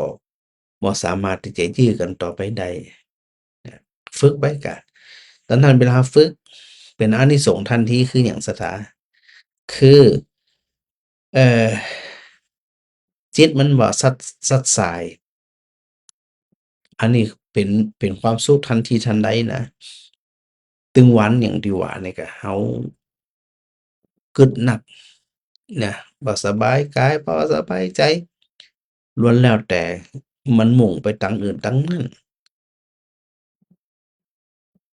มันบ่เคยที่จะเข้ามาใส่ใจความคิดของตัวเก่าความเป็นอยู่ของตัวเก่าพอเราสังเกตเห็นนะบ่ว่าสติก็ตามสมาธิก็ตามจิตแนบแน่นมุ่งมั่นตัวสติเราก็รู้นี่ว่าอันเนี้ยมันเป็นที่พอมันเกิดขึ้นแล้วมันจะได้นะตั้งตึงสมาธิตึงสติมาประกอบกันขึ้นเกิดก่อเกิดความโดดเด่นขึ้นมาโอ้พอได้สตินี่รับรองปัญญามันเกิดแน่นอน เนาะปัญญาเกิดก็ต่อเมื่อไปเข้าใจความจริงที่มันปรากฏที่ตัวสติเข้าไปสังเกตเห็นมันแต่รู้มันแต่รู้ ธรรมอันเนี่ยเขาแย่นะสถานนะเกิดมาจากนี่เขาพบพระพุทธศาสนาเขาก็จะต้องเอาความเป็นมงคลความเป็นบุญของเขาเนี่ยที่ได้ได้เจอเนี่ยมาประพฤติปฏิบัติมันจึงจะเนี่ยให้เขาเนี่ยได้มีความสุขมีความสำราญมีความเพลิดเพลินเจริญใจเนาะถ้ามีความสำราญมีความเพลิดเพลินเจริญใจแล้วสถาคตพอกันแล้วกันว่ามันจะเนี่ยให้ชีวิตของเขานี่มีความสุขขนาดไหน นะ วันก่อนเมื่อละติดแม่มารีไว้ ที่เปิ้นถามในเรื่องของนิสสรณะน่าจะจำได้อยู่กะ เพราะตอนนั้นอูเรื่องหยังหัวมันเมินนะก็เลยบ่ได้อูเรื่องของนิสสรณะที่แม่มะลิเปิ้นถามไว้ แล้วก็มีการปรารภธรรมไว้เหมือนเดิมเนาะสถาท่านใดคนใดมีปัญหาธรรมมีเรื่องที่จะร่วมสนทนา ก็โทรมาก็ได้ พิมพ์มาทาง Messenger ก็ได้ พิมพ์มาทาง LINE ก็ได้ เพราะมันมีเปิ้นฮ้องว่า มีวิธีเปิดเวทีกว้างกับหมู่เฮาทั้งหลายเนี่ย มีการสนทนาธรรมกัน เนี่ยสถาสนทนาธรรมกันประโยชน์จะเกิดขึ้นก็ต่อเมื่อเฮาคุยกัน สนทนาธรรมกันเนี่ยข้อคิดกะอะหยังกะบ่ใช่ถือเป็นการอวดอ้างบ่ใช่ถือเป็นการบ่รู้เรื่องรู้ราวเนี่ยใจ มันเกิดจากการพูดคุย มันเกิดจากการถาม แล้วก็ปรับกันไป อธิบายกันไปเนาะตามวิถีของหมู่เฮาทั้งหลายนั่น ทีนี้ เรื่องที่แม่มาลิถามคือนิสรณะ นิสรณะเนี่ยเปิ้นว่าอุบายเครื่องปล้น อุบายเครื่องออกนะหรือว่าทางออกจากสภาวะแห่งความทุกข์ตัวนิสรณะนี่นะทางออกจากสภาวะแห่งความทุกข์แล้วก็เวลาเปิ้นจะอู้ถึงนิสรณะเนี่ยเปิ้นก็จะมีหัวข้อธรรมอยู่3ข้อซึ่งจะต้องเอามาอู้ในแนวทางเดียวกันก็ตัวแรกกลุ่มตรงเนี้ยเปิ้นคือพิจารณาจริงๆเนี่ยเปิ้นบอกว่าอันก็หมายถึงแนวทางการพิจารณาในเรื่องหยังในเรื่องของขันธ์5โอ้ถ้าอู้ถึงขันธ์5ก็เป็นเรื่องที่ลึกซึ้งเลยนะที่พระพุทธเจ้าได้ทรงตรัสเนาะ ในเรื่องรูปเวทนาสัญญาสังขารและวิญญาณก็คือมันเป็นของไอ้เนี่ยบ่ใช่ตัวตนมันก็ โดยเรื่องนี้เนี่ยพระองค์ก็ได้ตรัสว่าโดยปกติเนี่ยในหมวดธรรม3หมวดตัวแรกก็คืออัสสาทะตัวที่2ก็คืออาทินพหรืออาทินวะแล้วจึงจะมาตัวที่3คือนิสรณะตัวแรกอัสสาทะความอร่อยอาสาทะความสุขความเพลิดเพลินเจริญใจตรึงตราใจเพลิดเพลินใจสุขใจแช่มชื่นใจในไหนในขันธ์ห้าสุขใจในรูปเปิงใจในเวทนาเปิงใจในสัญญาจมอยู่ในสังขารแล้วก็วิญญาณคือขันธ์ทั้งห้ามองจะได้พอจะได้มันที่เป็นที่เจริญหูเจริญตาสุขใจสุขกายสุขใจ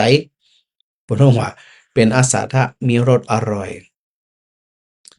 รูปหันรูปสวยรูปงามรูปบ่เป็นโรคภัยไข้เจ็บอยู่สุขสบายดีนี่นะก็เกิดหยังเกิดอัสสาทะพอเกิดอัสสาทะเวทนาล่ะความสุขตัวอัสสาทะ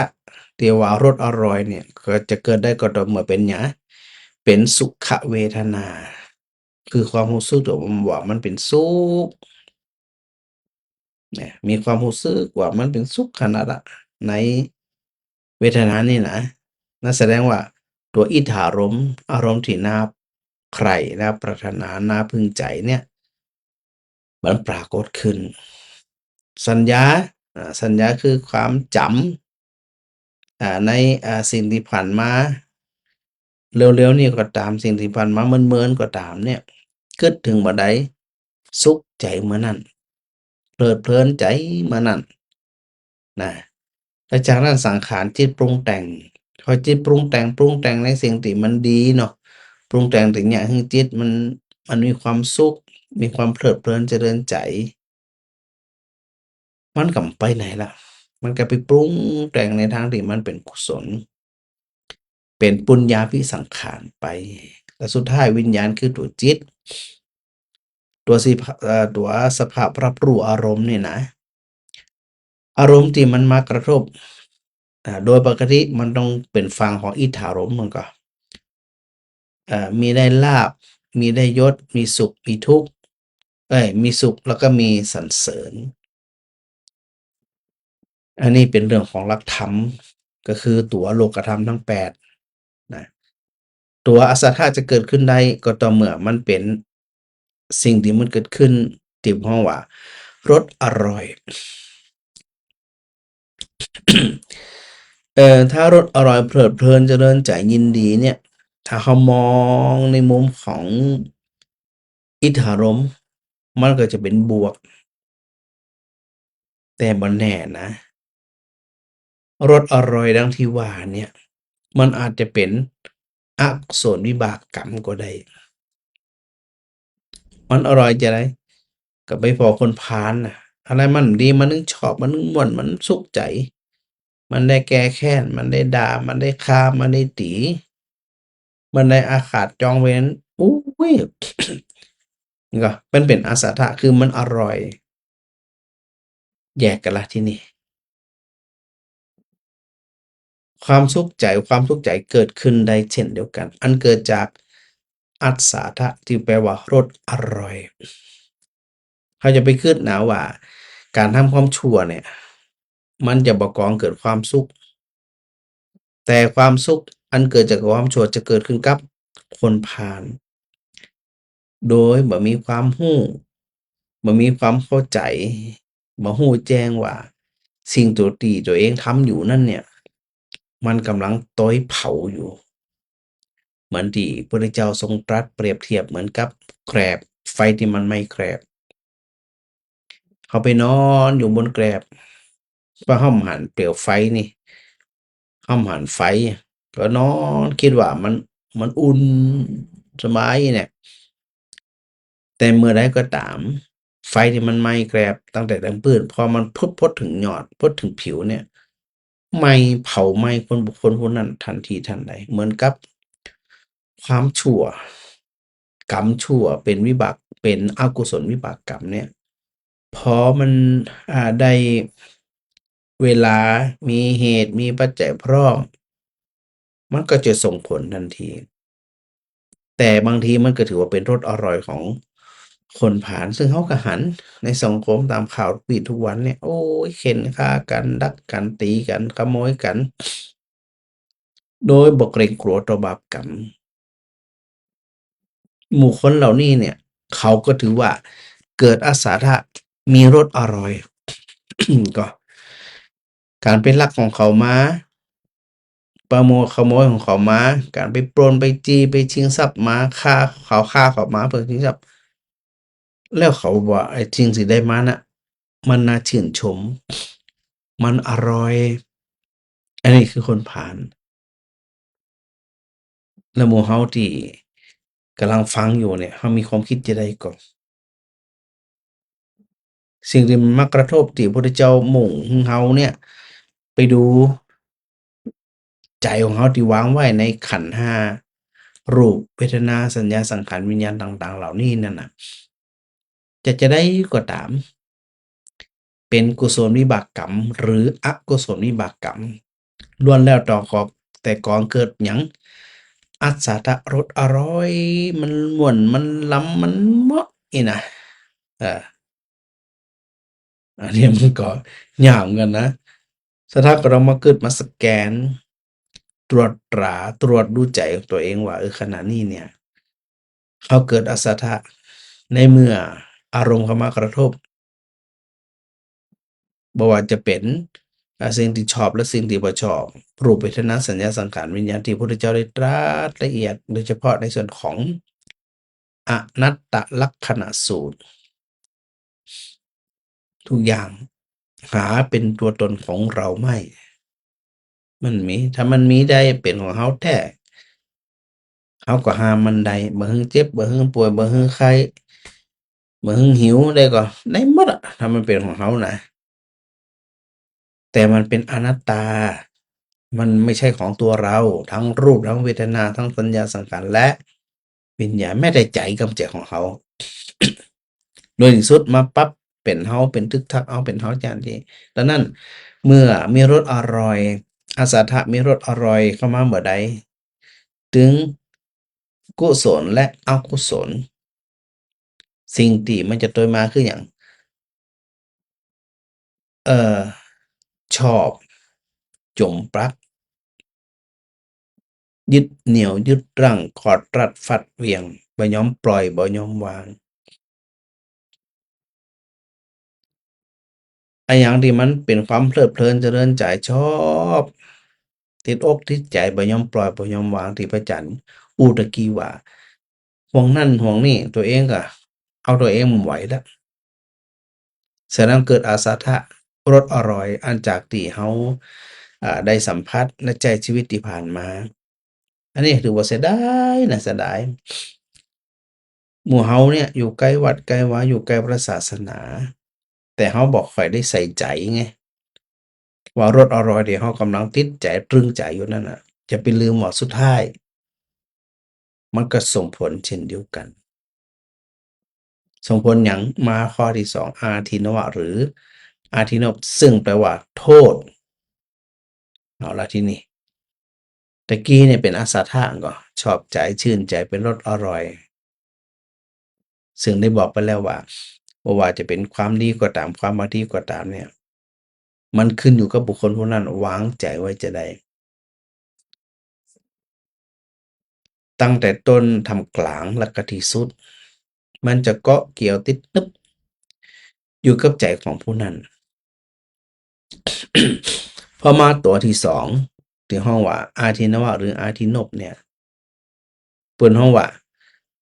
ต่อให้มีรสอร่อยทางในส่วนที่สุขเวทนาทางในส่วนที่เป็นทุกขเวทนาคือชอบหรือบ่ชอบก็ตามสุดท้ายโทษมันปรากฏจริงๆแล้วน่ะมันปรากฏอยู่ตลอดแหละแต่ว่าเราอาจจะบ่ได้สังเกตอาจจะบ่รู้ตัวก็ได้นะคือหยังคืออนิจจังทุกขังแล้วก็หยังอนัตตาบ่ว่าสิ่งที่เราเพลิดเพลินบ่เพลิดเพลินจะได้กระจ่างแต่ความบ่เที่ยงความเป็นทุกข์ความบ่มีตัวตนคือมีความแปรปรวนไปปกตินี่น่ะหรืออันมีข้อจำกัดที่จะทำให้เกิดความยึดถือแล้วก็นำมาซึ่งหยัง ความทุกข์ทุกข์จะเกิดกับไผได้ทุกข์ก็จะเกิดกับผู้ที่ยึดถือเหมือนกับเวลาเราทำวัดมันก็สังเกตเวลาเราสวดพระธรรมจักรปวัตตนสูตรนี่นะจะมีประโยคหนึ่งที่พระพุทธองค์ตรัสว่าสังคิตเตนะปัญจุปทานกันธาทุกขา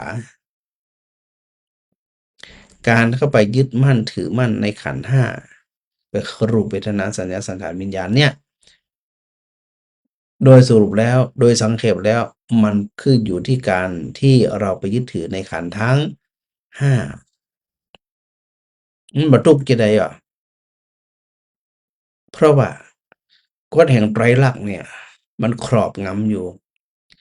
อนิจจังความบ่เที่ยงแท้แน่นอนบ่มีหยังเที่ยงแท้สักอย่าง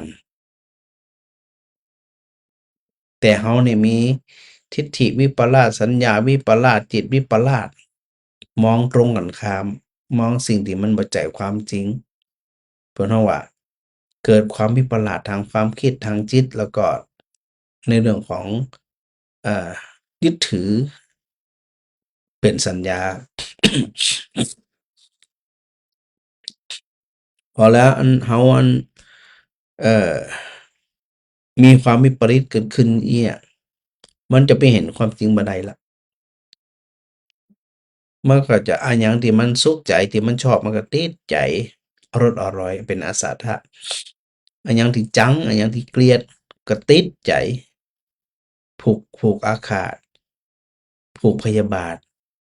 ก็เป็นอาสาทะเป็นรสอร่อยของคนพาล นะ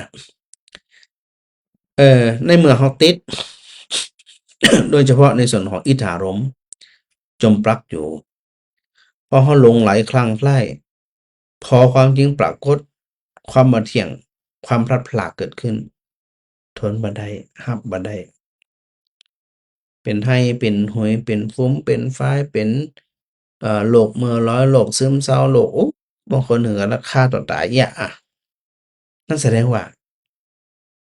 เราบ่เคยได้ไปสังเกตใส่ใจที่พระพุทธเจ้าตรัสไปเลยมันก็จมอยู่เนี่ยกะเพราะเมื่อใดก็ตามเมื่อแต่ละอย่างนั้นมันเปลี่ยนแปลงไปซึ่งมันบ่เที่ยงมันบ่มีหยังเที่ยงสักอย่างอะนะพระอาจารย์อู้ก็ศรัทธาอยู่เสมอว่าวัดแต่ละวัดนั้นเจ้าอาวาสบางรูปบางตนนะเพิ่นอาจจะจริงจังอะเนาะแต่เป็นหวายแหน่บางทีก็เกิดการทะเลาะเบาะแว้งกับศรัทธาญาติโยมโดยไปยึดถือว่า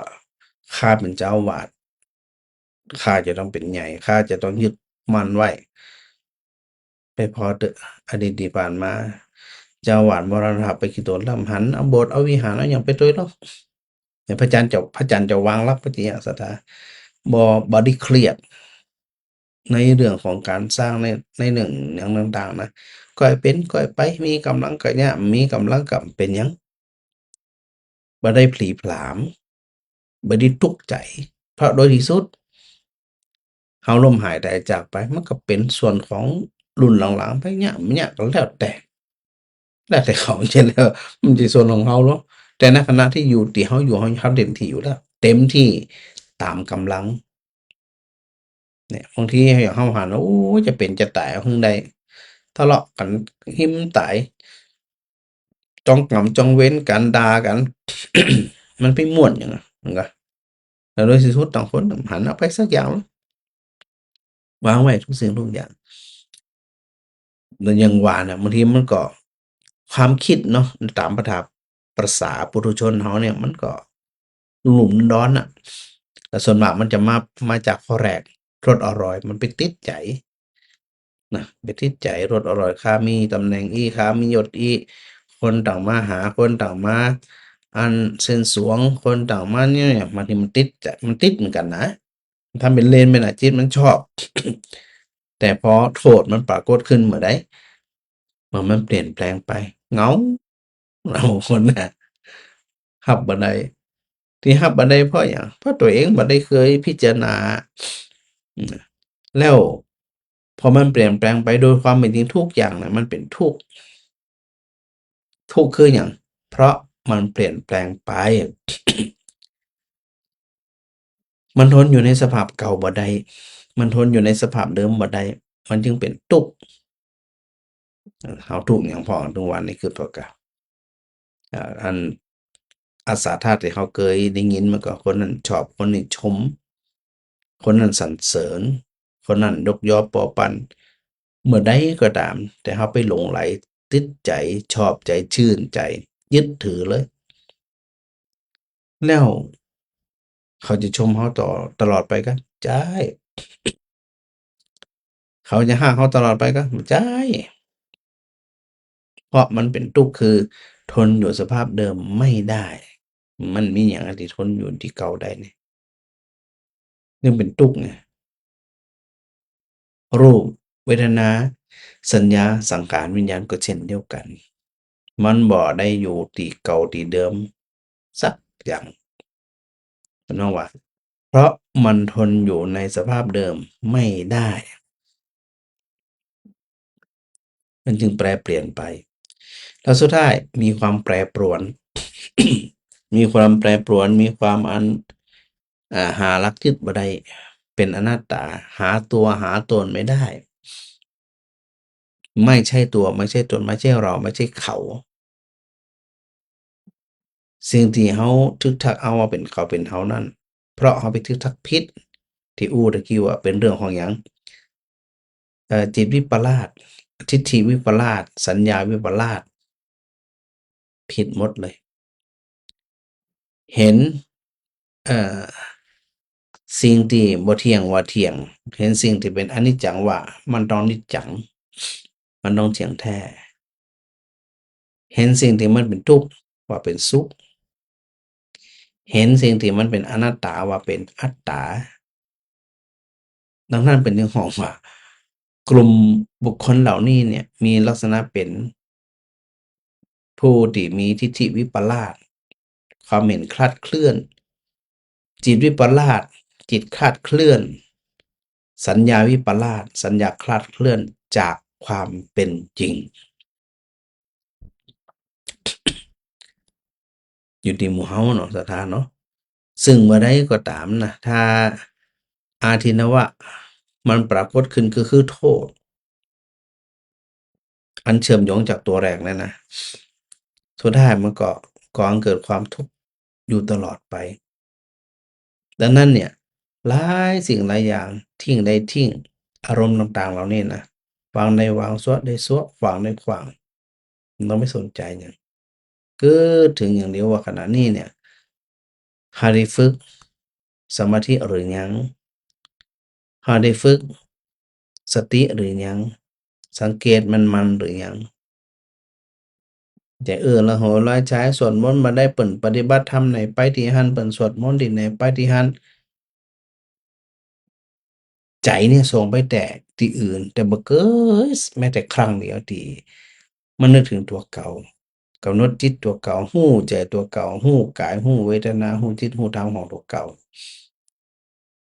มันบ่รอดจนสุดท้ายข้อสุดท้ายก็คือตัวนิสรณะที่แม่มารีเพิ่นถามว่านิสรณะก็คือการสลัดคืนคือการออกการปล้นนะละความกำนัดหลุดพ้นจากสิ่งที่ยึดมั่นถือมั่น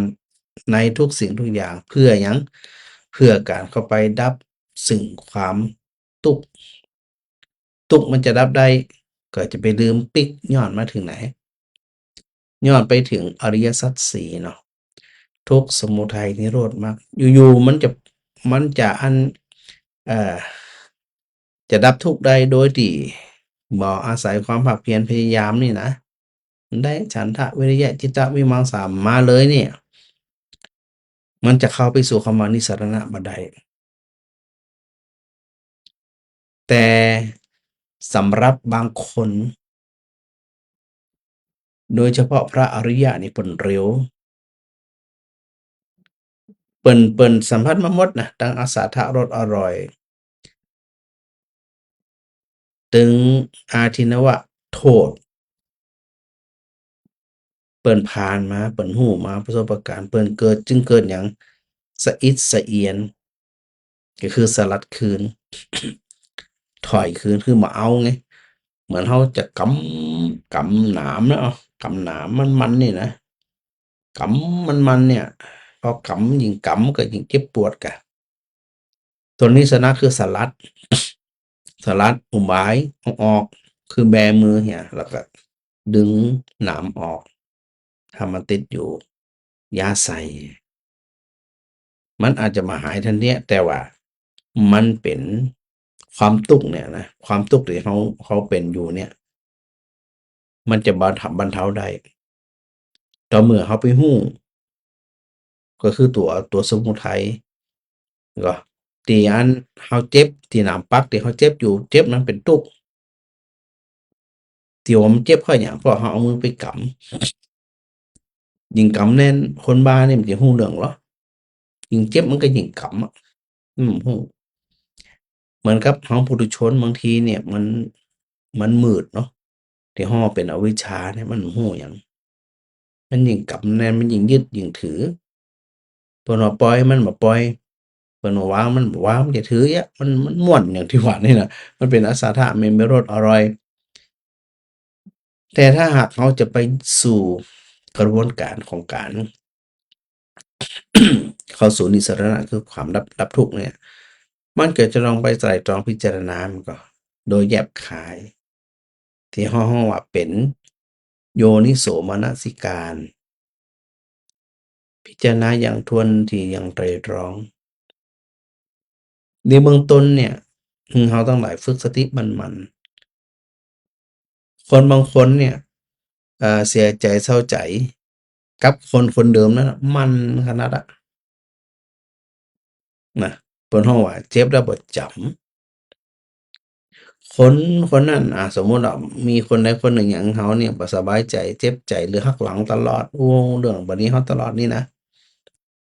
เขารู้เขาก็วันนี้เราก็รู้มันก็ พอฮู้เขาแล้วว่าเขาเป็นคนที่เขาเปลี่ยนแปลงได้ก็อย่างที่เคยว่านั่นน่ะมันจะเปลี่ยนแปลงได้โดยสันดานโดยวาสนาโดยอุปนิสัยวิธีที่จะไปจัดการบ่ให้เขาอู้เนี่ยยากมากแต่วิธีที่บ่ให้เขาใจมันเป็นทุกข์เนี่ยน่าจะง่ายกว่าจะได้ถึงมันง่ายเพราะมันอยู่กับเราหม่มันอยู่กับเราถ้าเรามีสติฝึกอยู่มันๆเนี่ยว่าก็คนคนเนี้ยมันเป็นเหี้ยนิสัยเหี้ยปล่อยมันไปก็หาไปสนใจหยังเราบ่ลองไปเอาใจเราไปกลัวกับคนคนนั้นกับสิ่งนั้นๆกับเหตุการณ์นั้นๆมันโดยใช่เหตุแท้ๆน่ะสถานะนี่จังคนนั้นก็จังแล้วมันจะได้ไผสุขไผทุกข์เราทุกข์คนจังทุกข์คนถูกจังข้อยไปรู้เรื่องหยังพอรับสบายเขาก็อันนี้คือความจริงเนี่ยถ้าเราไปรู้ต้นตอของมันว่าอ๋อมันเกิดจากใจเราเนี่ย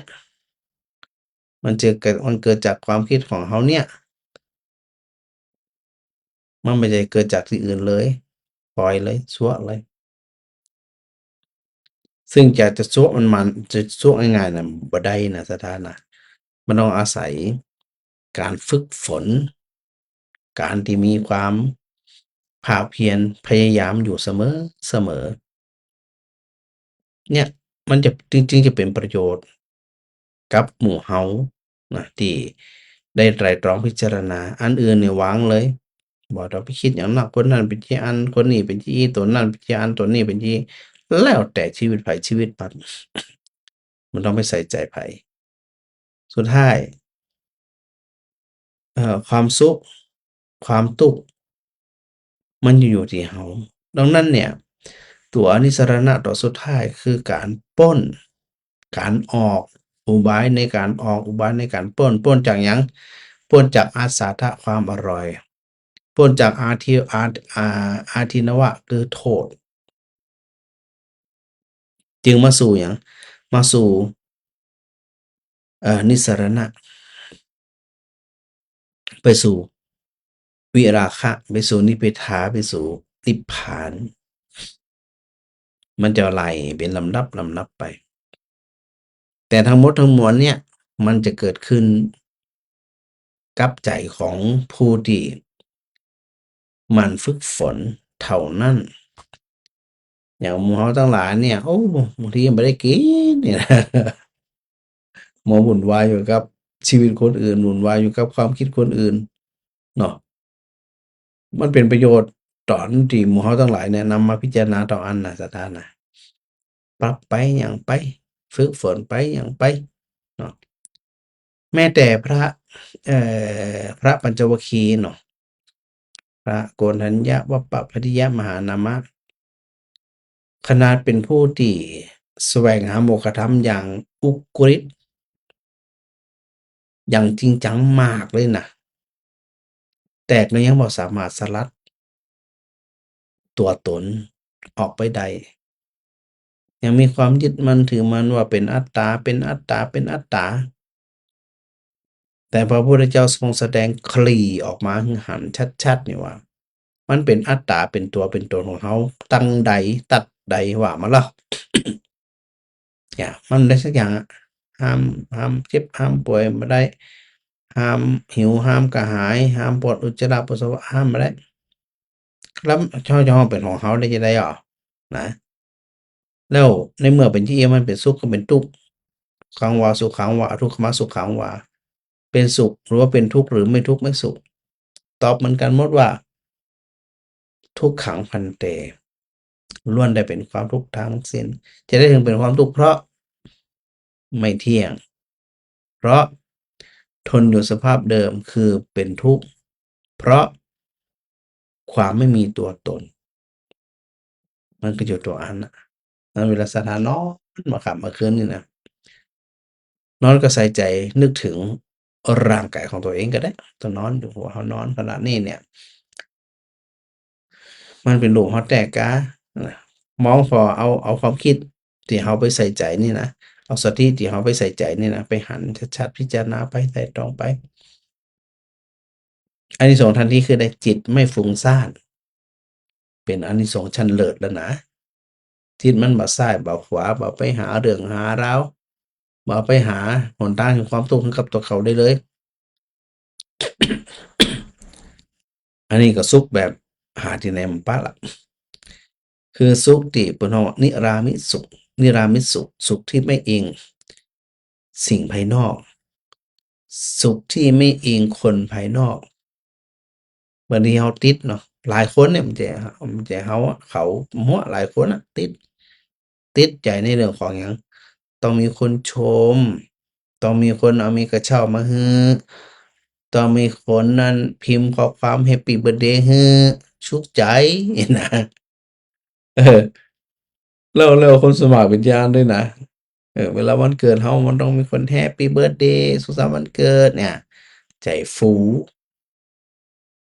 ถ้าเรามีความสุขเฉพาะแค่นี้ถือว่าโอ้ยเสียเวลามากเอาความสุขไปฝากกับสิ่งที่อื่นเพิ่นว่าเป็นเป็นอามิสสุขสุขที่อิงอามิสสุขที่อิงอาศัยคนอื่นสุขที่อิงอาศัยคำอื่นซึ่งมันจริงบ่จริงเราบ่สิรู้ แฮปปีเบิร์ทเดย์สุขสันต์วันเกิดนะใจจริงเขาเป็นจั่งใดมันสิรู้ บางทีอาจจะทำเป็นธรรมเนียมทำเป็นประเพณีสักแต่ว่าทำก็ได้หรือต่อให้เปิ้นมีความระลึกถึงต่อกันสุดท้ายใจเรามันเปราะบางมันอ่อนแอถึงขนาดว่าต้องรอให้คนอื่นส่งข้อความแฮปปีเบิร์ทเดย์เท่านั้นหรือเนาะแสดงว่าจิตใจเรานี่โอ๊ยบ่เข้มแข็งหยังเลยใครชมไปชมก็จัง ความสุขเราสามารถที่จะปลูกฝังสามารถที่จะสร้างด้วยตัวของเราเองได้ถ้าเราต้องการความสุขจะมีได้ก็ต่อเมื่อจิตแน่วแน่มั่นคงเข้มแข็งที่เคยบอกว่าแกล้วกล้าอาจหาญรื่นเริงมีความแกล้วกล้ามีความอาจหาญมีความรื่นเริงอันนี้บ่แคร์ไผแล้วเราทำหน้าที่ของไปให้ชมก็จ้างบ่ชมก็จ้าง เพราะความสุขเราสร้างเองได้บ่ต้องไปรอคำคนอื่นบ่ต้องไปรอคนอื่นพิมพ์มาอย่างนั้นที่ชื่นชมเราเอ๊ยแสดงว่าใจของเราเนี่ยบ่ไปไหนเลยรอความสุขอันเกิดจากคนอื่นป้อนให้โบราณเพิ่นว่าจั่งใดยืมจมูกคนอื่นมาหายใจเพิ่นเอาจมูกขึ้นไปให้หายใจจะได้ทีนี้ ก็หายใจมันได้ละอีนะดังนั้นมันต้องมีจมูกเป็นของตัวเองนะความสุขก็เช่นเดียวกันซะนะสร้างด้วยตัวเองเลยเราจะนี่หยังก็ว่าหยังไปทำได้แค่ไหนก็แค่นั้นตามกำลังจะไป overload จะไปทำเกินกำลังแต่ทำไปสุดกำลังเราล่ะนะแต่ว่ามันแค่ไหนก็แค่นั้นแล้วสุดท้ายอย่างที่ว่าเนี่ยบ่จากเป็นก็จากตายบ่เขาก็เราบ่สิ่งนั้นก็เป็นเรามันต้องไปอันใดอันหนึ่งล่ะเราจึงมองทุกสิ่งทุกอย่างเนี่ยมันเป็นเรื่องของสัจธรรมมันเป็นเรื่องของสภาพธรรมมันเป็นเรื่องของธรรมชาติมัวไปแคร์คำคนคนนั้นแคร์คำคนนี้พฤติกรรมคนนั้นคนนี้นี่นะเหมือนพระอาจารย์เนี่ยอาจารย์พระครูเนี่ยนะในช่วงเข้าพรรษาจะรณรงค์งดเหล้าเข้าพรรษาใจเราปรารถนาดีเต็มที่อะนะศรัทธานะอยากจะให้ศรัทธาอยู่ดีมีสุขได้พักได้ผ่อนเนาะได้อยู่กับตัวเก่าได้ประพฤติปฏิบัติธรรมได้อยู่กับครอบครัวพระอาจารย์ก็ประกาศไปเชิญชวนไปนะแล้วก็มีอันปามาสวดมนต์ไหว้พระแล้วสุดท้ายก็จะมีรางวัลให้ตัวเองแต่พระอาจารย์บ่เคยเครียดว่าสมมุติว่าคนนั้นจะได้บ่สมัครคนนี้จะได้บ่มาร่วมโครงการนะบ่ได้มี ความน้อยเนื้อต่ำใจบ่ได้มีความเสียอกเสียใจหยังเลย เพราะว่าชีวิตเปิ้นชีวิตเฮาพอเฮามีความปรารถนาดีแล้วตั้งใจทำแล้ว บางทีสุดท้ายเปิ้นก็เลือกวิถีของเปิ้นบ่ฮู้ว่าจะเป็นจั่งใดก็อย่างที่ว่าเนี่ย วิถีของแต่ละคนนั้นมันไปตามไผตามมันนะเป็นมรรคาเป็นหนทางของแต่ละคนที่ไปบ่เหมือนกันนะครับเปิ้นบ่พร้อมที่จะเข้าร่วมโครงการบ่พร้อมในการเลิกเหล้าเฉพาะช่วงเข้าพรรษาก็บ่เป็นหยังขอให้ใจของมันจะไปเกาะเกี่ยว จะไปเกิดความน้อยเนื้อต่ำใจเศร้าใจน้อยใจจะได้เฮามีความหมายกับอาจารย์นี่สลัดทิ้งเลยก็อย่างที่พูดตะกี้ว่า เมื่อเฮาตั้งใจแล้วเต็มที่แล้ว ไผจะยะบ่ยะไผจะ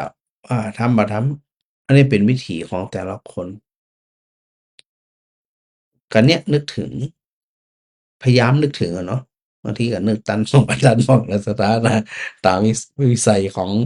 ปุถุชนเฮานี่นะ มันเป็นอย่างกว่าจะไปถึงอันตัวนิสรณะคือตัวปล้นเนี่ย มาง่ายเลย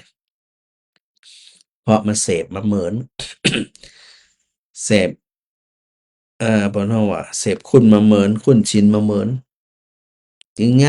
ากนะในการสละในการสลัดสิ่งทั้งหลายเหล่านี้ออกได้แต่กระนั้นก็ตามถ้าเขามีความปรารถนา ในการจะเดินทางไปสู่ตัวนิสรณะตัวพ้นทุกข์เนี่ย เขาจะต้องไปหันซึ่งจริงๆเนี่ยตัวอสัทธะรสอร่อยปุถุชนในที่ใจรสอร่อยหมดเลยพอมาตัวเป็นตัวโทษอาทินวะหรืออาทินบเนี่ย มันเป็นโทษไอ้นี่แหละมันจะมีสักกี่คนที่ฮู้ว่ามันเป็นโทษจะมีสักกี่คนนะปูไปกระเหลื่อมห่อนไปแล้วนะสถานนะเปิดพัดลมสักหน่อยก่อนอืม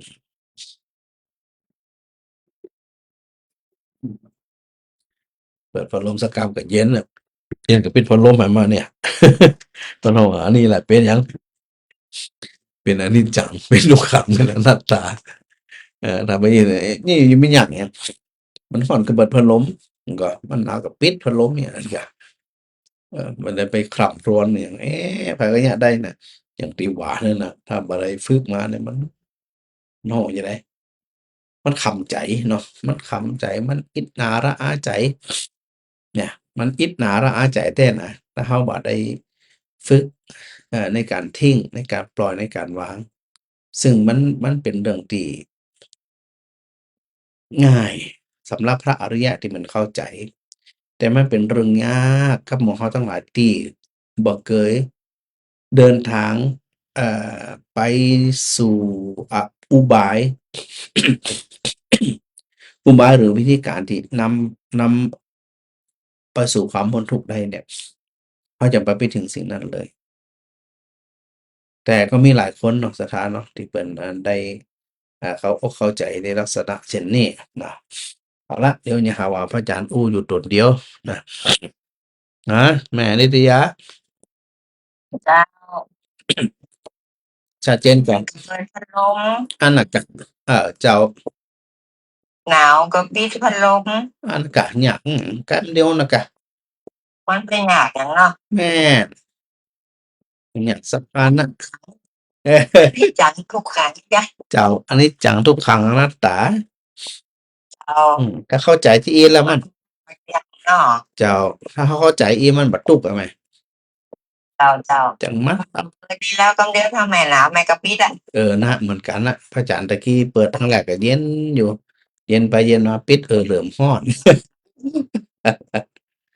วันพุธก็เจอกันแล้วเนาะ เจ้า เจ้า อย่าลืมมันห่อข้าวๆเปิดของเจ้าด้วยนะ เจ้า สาธุแม่สาธุ เจ้า เดี๋ยวอันสถาเจ้าโฮลูกเจ้านี่จะได้ห่วงแก่กินทิพย์ๆหรือเปล่าให้นะ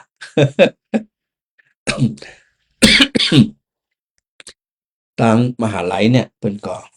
มีอาหารเลี้ยงอยู่นะทางหลักสูตร แต่ก็บ่ได้ดูว่ามีอันศรัทธาญาติโยมคนใดพร้อมเนาะที่นำอาหาร ไปเลี้ยงน้ำอันหยังของหวานก็มีก๋วยเตี๋ยวก็มีอันหยังให้มักส้มตำนะตำบักต้อง ตำบักตื้นนี่นะเออหลายคนน่ะพระอาจารย์ดูแล้วคนที่ไปเนี่ย หลายคนที่เพิ่นได้เตรียมไว้เนาะเตรียมไว้เตรียมหยังไป เอาไปกินกันไปสู่กันกินเนี่ยมันม่วนเนาะสถานเนาะ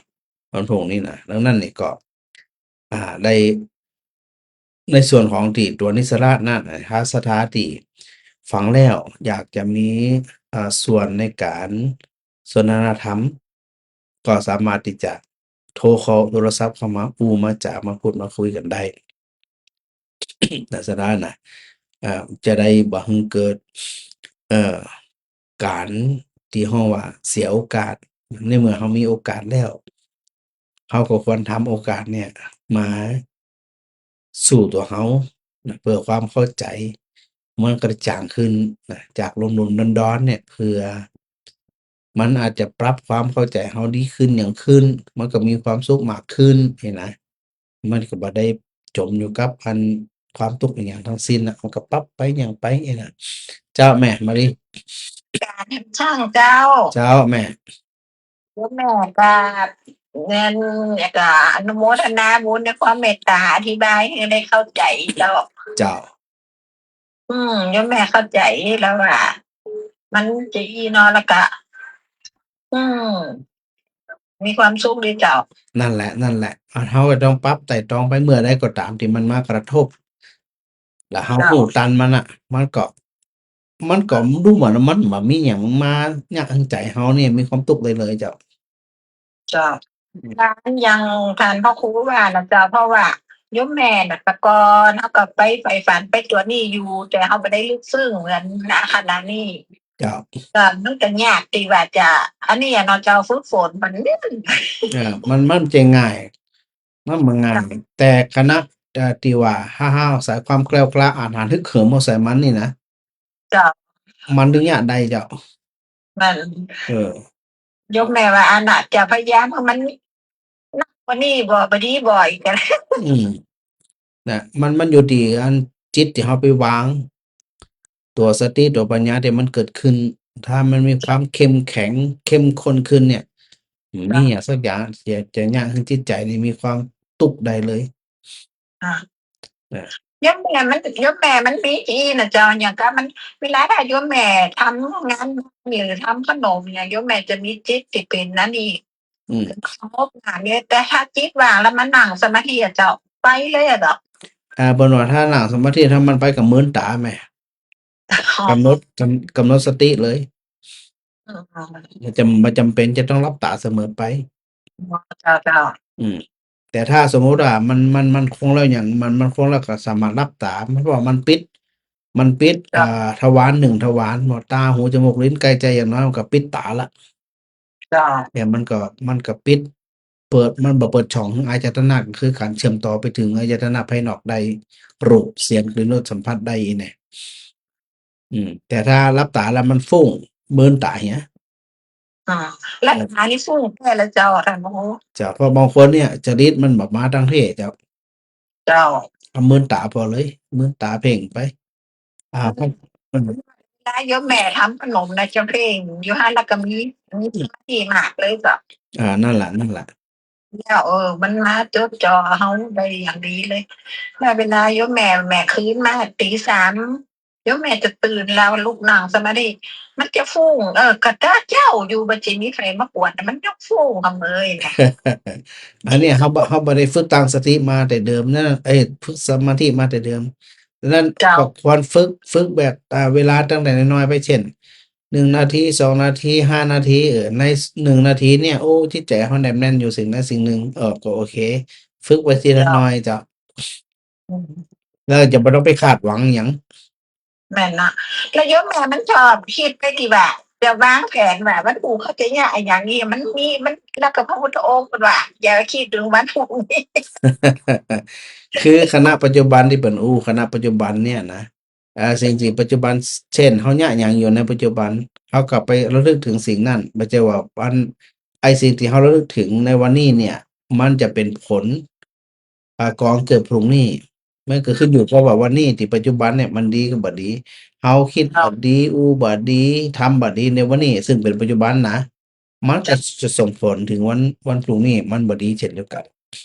เจ้า เนี่ยก็ปรับมาเนี่ยเจ้าก็ค่อยๆปรับไปแต่ว่าอันอนาคตกาอย่างกาเนี่ยเฮาไปคิดไปมันมาถึงหรือยังมันสิมาเตี่ย แม่นโยมแม่ก็โอ้นั่นอาจารย์ก็บอกแล้วมันเป็นอย่างนี้นะ บางทีมันตุกล่วงหน้าน่ะตุกเปล่าตุกฟรีอะเจ้า ปีแรกบางครั้งมันก็เปลี่ยนแปลงไปแต่นานพอถึ เอง อ เสียเปรียบกับตุกฟรีอะ แม่นแล้ว อืม ยากขนาดนั้นเลยเดี๋ยวนี้ ก็คำว่าทำปัจจุบันคือทำให้มันดีที่สุดอะแต่ว่าในอนาคตจะดีบ่ดีก็แล้วแต่มันแต่เฮาทำดีแล้วไง เนาะแม่นน่ะจ้ะ ตามคันลองเนี่ย ฝึกมันจะฝึกแล้วฝึกแหมฝึกแล้วฝึกแหมเพราะว่าที่อาจารย์พระครูเคยอู้น่ะว่าเหมือนกับเฮาคัดนั่นน่ะกะคัดอันคิดให้คู่น่ะกะ เจ้าแม่น เขามี ได้น้ำเนี่ยก็ชีคิดอันที่ตะคู่แล้ว โอ้ยวัดอุดมพรเนี่ยพระอาจารย์ฉีดหน้าฝนเนี่ยฝนหนึงบ่ต่ำกว่า5เตื้อเจ้า3เดือนนี่นะ เจ้า เนี่ยมันถ้าอันใดที่ว่าเหมือนสำแห้มันสิออก เออ ฉีดจะได้กระจ่าง มึงเนาะ เจ้ามันติดอยู่หั่นแต่ถ้าหากว่า ถ้าหมอให้บ่ดีเฮาไปฉีดมันจะออกง่ายหน่อย อันนี้คือฉีดนะถ้าเอามือลูบกะเอาแปรงขัดกะบ่ได้กินน่ะ ยังไม่เอาแป้งคัดก็ไม่ได้กินละ บ่ได้กินน่ะก็เหมือนกับอันหมู่เหล่ากิเลสหมู่ความเสียใจชอบใจน้อยใจอะหยังพวกนี้มันติดมาเหมือนน่ะ มันก็เหมือนกันนะเจ้ามันคัดออกยาก แต่ของมูลนี่ยมแม่โป้งได้เยอะอาจารย์พระอาจารย์บอกโอ้ เจ้า ตีว่าฮู้ว่าเป็นนั้นอนัตตาเนาะ อืม บางครั้งมันมีเพียงแล้วก็เป็นไปตามเหตุการณ์ อืม ชีวิตคนเฮาที่เกิดมาเนี่ย เจ้า ตอนยมแม่โป้งได้จับ นี่น่ะนี่กำลังคิดอยู่เหมือนกันว่า มันจะมีน้ำยาอะหยังที่เพิ่นเอาไปโรยแล้วเอาไปหว่านแล้วขี้ไต้คู่บ่ขึ้นเนี่ยก็ ยมแม่นำอ่อนหลวง อันเหมือนพระอรหันต์นั่นกะเปิ่นสร้างจิตด้วยอย่างด้วยสติสัมปชัญญะโดยสติปัฏฐานเปิ่นน่ะอันขี้ไต้คู่หรือสนิมบ่เกิดในใจเปิ่นไง อ๋อ เปิ่นจัดการด้วยราบคาบอะ เจ้า แล้วน้ำบ่ขังด้วยนะ พระจิตพระอรหันต์ในน้ำบ่ขัง อืม มันก็เลยบ่เป็นขี้ไต้คู่ไงไอ้เฮาในน้ำขังอยู่หั่นน่ะเหม็นอยู่หั่นน่ะ ไม่ใจ ขำใจว่าหั่นน่ะเปรียบเทียบเนี่ยอันพระอาจารย์ฉีดช่วงนี้แฮบจะถึงวันเจ้าแรงเดี๋ยวฉีดตรงนี้ไปดำตรงโน้นฉีดตรงโน้นมาดำตรงนี้อีกอะแบบเนี้ยก็ได้ บัดระมัดระวังนี่ดำนักแล้วก็เอาบ่ออกเลยนะเนาะเจ้า แม่นถ้าเปรียบเทียบกับเหมือนใจเฮานี่กะถ้าเฮาประมาณพอมันก้อยประมาณสละประมาณสลัดประมาณทิ้งประมาณขวางมันก็มักหมมอยู่หั่นน่ะกะ เจ้าแม่นเนาะ เฮา นั่นนะพ่อครูว่าโยมแม่ก็เอามาเป็นนำคำสอนใจแต่ละวัน จ้ะ คือแต่พ่อครูว่าเอากรรมพระพุทธเจ้ามาสั่งมาสอนมาบอกให้หมู่โยมแม่ได้ฟัง แม่ ก็เอาตรงเนี้ยเจ้ามา อืม นะ เจ้าเนี่ยเป็นบุญเนาะแม่เนาะเดี๋ยวถ้าจะได้มีหลักธรรมจะได้ก็อันแจ้งมาเพิ่มเด้อ เจ้าสาธุ เจ้าสาธุเจ้าสาธุเจ้า แม่สิกุลแม่สิกุลรับแล้วก็อันก็สารกุบไปตัวเหงารับไปตัวอย่างแบบล้างรับแล้วก็ เป็นโทรมาตะกี้นะ จะได้ก็อย่าไปลืมอันโทรมาทักทายกันตัวอย่างตัวเองนะเดี๋ยวพระอาจารย์ทักทายต่อสถานที่ส่งมาทาง Messenger เนอะ เดี๋ยวนะครับแม่สิกุลก่อนแม่สิกุล ไปสักครู่ เจ้ามานั่งเงารับด้วยก้า เหงารับสนว่าเข้าใจนี่แน่ อันนี้เจ้ามานี้เป็นคนถามปัญหาถามข้อนี้มาหมื่นละ ลืม แม่ก็ฟังโอ้ อืม พูดดีเอาให้ นั่นแหละ มันจะได้เบาใจเฮาตัวเองอืม เอาไปหนังสมาธิเนี่ยมันไปนอนมันก็หลับดีลูก สบายใจเนาะ ไอ้ดีตื่นบอก ปัดละนี่สุขภาพจิตดีเนาะอืมสถานดักเสริมงามดักแซ่บนะฮะมาดังวิทยุมาดังให้ก้าอืม คือว่าพ่อนอันหนาวกับปิดพัดลมใหญ่แม่ว่า แม่ จะบอกพี่ถามพี่ครูว่าถ้าหนาวกับเปิดพัดลมหยาหญิงเสียเนี่ย มันแก้กันนี่แหละ ค่ะ นั่นแหละคนเฮาก็ปรับเอากันนะไม่ไปจมอยู่กับความทุกข์อย่างเนาะ เจ้า ปรับไปสารกุบได้หลายแล้วกะ โอ้สิว่ามีแล้วหมดไปก็สองโอ้ชิดตายกันหนาหมดแล้ว เอาขายดีแต่ เอาหน้าฝนเนาะ ขายดีของพระอาจารย์ซื้อมาเท่าแล้วกี่ปีแล้วนี่ เล่นที่หัวที่เขาบ่จะร้องมันหนัก ยังบ่รู้เด้นี่ ไม่รู้อย่างไรคือไอ้ตอน เอาทนขนาดอ่ะ ลูกแกทำได้ เจ้ามาลุง่ายรู้ลักษณะละ นิสัยแต่หมดครับอัน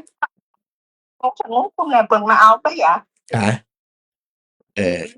ยังนะ อ๋อดีละคุณภาพดีคุ้มพืชละคุ้มเด้อ เขาพูดว่าสิถุงผมเนาะคน จ้ะ เจ้าสาธุแม่สาธุเจ้าสาธุเจ้าสถานตกว่าจ้างดักแซบแล้วฮะสถาตังบานหยาบานอันตังแม่ทะนะหายแซบหายสอย แม่ชุติการรอดพยัญเนาะสาธุด้วยนะแล้วก็แม่รำไพด้วยเนอไว้สาจากพระครูมา แม่จันทราปันทุกิจนะแม่น้อยนึกว่ารับแล้ว เตียฟังกับครูเนี่ยกับ กะนึกว่ารับแล้วเนี่ยโทรแจ้งกันเนอะจะรับแล้วเนอะอีเนี่ยอืมคนดัง เจ้า จะมีความสุขดีเนาะ ถ้าครูออกเนาะซึ่งหันหลังออกมันนี่แหละไหนพูดกันครูเนาะ เเปิ่นเปิ่นถึงออกอากาศเฉพาะวันเสาร์ อ๋อ สถานีวิทยุนะ เจ้า ประจันก็ก็ดีเหมือนกันจะได้พักตัวเองเนี่ยออกเฉพาะวันเสาร์แต่บางวันเสาร์เนี่ยก็ติดงานขาวดำ เจ้าวันผูกกับไปรอกันเพื่อนเนอะ เจ้าถูกไปว่ะ ไปเจ้า อ รถกันนะไปนะ ได้เดี๋ยวไปบ้ากันพุ่นนะจะไปลืมเอิญจานด้วยนะแล้วมาเอิญกันแล้วมารู้จักกันนะ ไม่ทำไรนี่แหละ กลับไม้เลยขอไม้กำเนอะอย่างนี้แหละ เจ้า เจ้าสาธุแม่สาธุเจ้าแม่น้อยไรนะน้อยเนอะโยมจันทราพนุกิจฟังอยู่เจ้ากราบสาธุนะสาธุโดย แม่มาดีขนมไทย แม่เพนกาฟ้างนมัสการเจ้าเนี่ยสาธุโยมชนิดานิตยมิมลสถานกรุงเทพอันนี้เป็นก็รับฟังทุกครั้งนะแล้วก็อันประหลวงนี่ประหลวงแวะมาฟังอยู่ประหลวงเอกวัตรนะประหลวงแบ่งประหลวงบ้านตาเดือเนาะสาธุมาสาธุด้วยเนอร์แม่สมจิตนะแม่สมจิตอินทรวิจิตรสาธุโดยโยมกรอุมาพระอาจารย์เสาร์อาทิตย์แล้วบ่ออกง่อมหาเสียงเทศ เสียงที่แล้วเจ้าหน้าที่น่าจะเอาเทปบอกอะค่ะ คิดว่านะ แล้วก็อันบอกว่าเตรียมพร้อมแล้ววันพรุ่งนี้อันนี้แม่สมจิตเนาะท่านสทบุญศรีศรียอดอันนี้เพิ่นก็ตักมาเหมือนกัน สาธุด้วยเนอะอันนี้ก็ได้บริการเวลาไปหันไปนี่นะช่วยขับรถดีขนาดนั้นนะถ้าเปิดบริการทีมงานอย่างนี้นะ สาธุโดยแม่เทียมฟ้าคำปาแล้วนมัสการเจ้าฟังอยู่ชัดเจนดีนี่เป็นเปิ้นกทมเปิ้นนะแม่อันเทียมฟ้านี่นะแม่วรพินใจแก้วเนี่ยสาธุสาธุเจ้าก็ได้ทักทายกันมาเนาะดังนั้นเนี่ยสถาที่ได้ถือโอกาสได้อูได้จากันนี่นะมันก็เป็นความสุขเนาะความสุขหลายประการสถาสารปีเชียงใหม่ เจ้านี่ว่าทางเจ้า เจ้าฮะ บ้านเขาปลากันนั่นเนาะเจ้า ปะแล้วเหรอ เอาโอ้ชาฝรั่งงามขนาดวิหารงามเจ้า เจ้าอันนี้วัดอุทุมพรแหม่ แม่กำลังหันมาเดียวนะเจ้า กะ เจ้า ก็อันถ่ายสถาได้พอได้หันได้ก้อยผ่องบางคนบอกเกินมาไง เจ้าแม่บอกเคยหันอาหารวันเนี้ยเจ้า มาอีกกะมาไปหันอย่างอ่ะเจ็ก ไม่มีใครไปตัวอ่ะ กะเจะไก่ลูกๆนี้ไปสารปีมได้ ก็ไกลจัง ไก่ เดียว เป็นอย่างอ่ะอย่างน้อยก็หันหูหันภาพหันอย่างนี้กะ เจ้า อืมหันหันนี่ฝนตกอ่ะ ประตูเจ้า โบเหมือนกันนั่นน่ะ มันฮ้อนขนาดเลย กับต้นไม้เนี่ย ถ้าวันสองวันบาดฮดนี่นะมันก็ ค่ะ มันก็จะเฉาเอาน่ะ จ้ะ ใบมันยมอุหุบอำหับเหมือนกันนะ เจ้า อืม ขนาดมันหนักนะ โอ้น้ำกับฝนตกมาเหมือนกันนะเจ้า ไปเหมือนอย่างฮดเนาะฝนตกวันหนึ่งกุมได้7 วันมุ่น เจ้า ไอ้เฮาฮดไปเจ้าน่ะมันแรงกับยมอุหุบละมันร้อน เจ้า ร้อนขนาดเลยอ่ะ อืม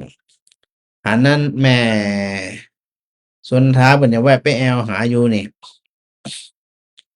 ใหญ่เจ้า เพิ่นจะแวะไปกินก๋วยเตี๋ยวสารปีมันกะ เรามีโอกาสผ่านไปน้ำปุ่นจะแวะไปสนับสนุนกันนี่กัน เจ้า เดี๋ยวถ้าจะได้พระอาจารย์นี่ยังหู้เดี๋ยวนะว่าจะแวะมันได้นะ มามาก่อนนะเจ้า แน่นอนนะ เจ้า เนอะ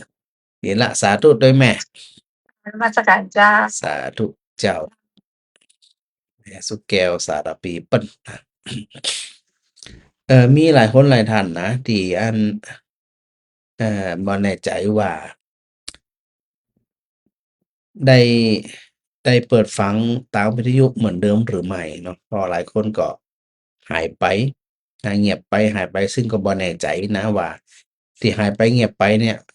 แม่บุญนักนาแจ้อะไรเพิ่นก็หายไปเนาะแม่เนี่ยฮะแม่จันดี อันบ้านเนี่ยก็เนี่ยแม่เมาะเนี่ยอันนั้นก็หายไปเหมือนกัน ก็เลยบ่แน่ใจว่าเปิ่นเปิดสถานีวิทยุเนี่ยได้ก็บ่ได้ สถานีวิทยุเหมือนเดิมก็บ่เหมือนเนาะเราก็เลยบ่มั่นใจแหน่ที่อันพระอาจารย์ได้โอตะเกียนะว่า สถาฟังอยู่ที่ไหนจังใดนะถ้าฟังแล้ว ได้ยินชัดเจนจะได้เก็บประเดิมส่งข่าวกันโดยนะส่งข่าวส่งข่าวฮู้ๆกันโดยทีนี้ในส่วนของวันพรุ่งนี้เนาะศรัทธาหลายคนหลายท่านก็เตรียมตั๋วเตรียมรถเตรียมล้างคนที่มีกำลังนะโดยเฉพาะกำลังกายไปได้ไปร่องเนี่ยวันพรุ่งนี้ไปปะกันที่มจร. ก็เพิ่นน่ะไป8 โมง 8 โมงครึ่ง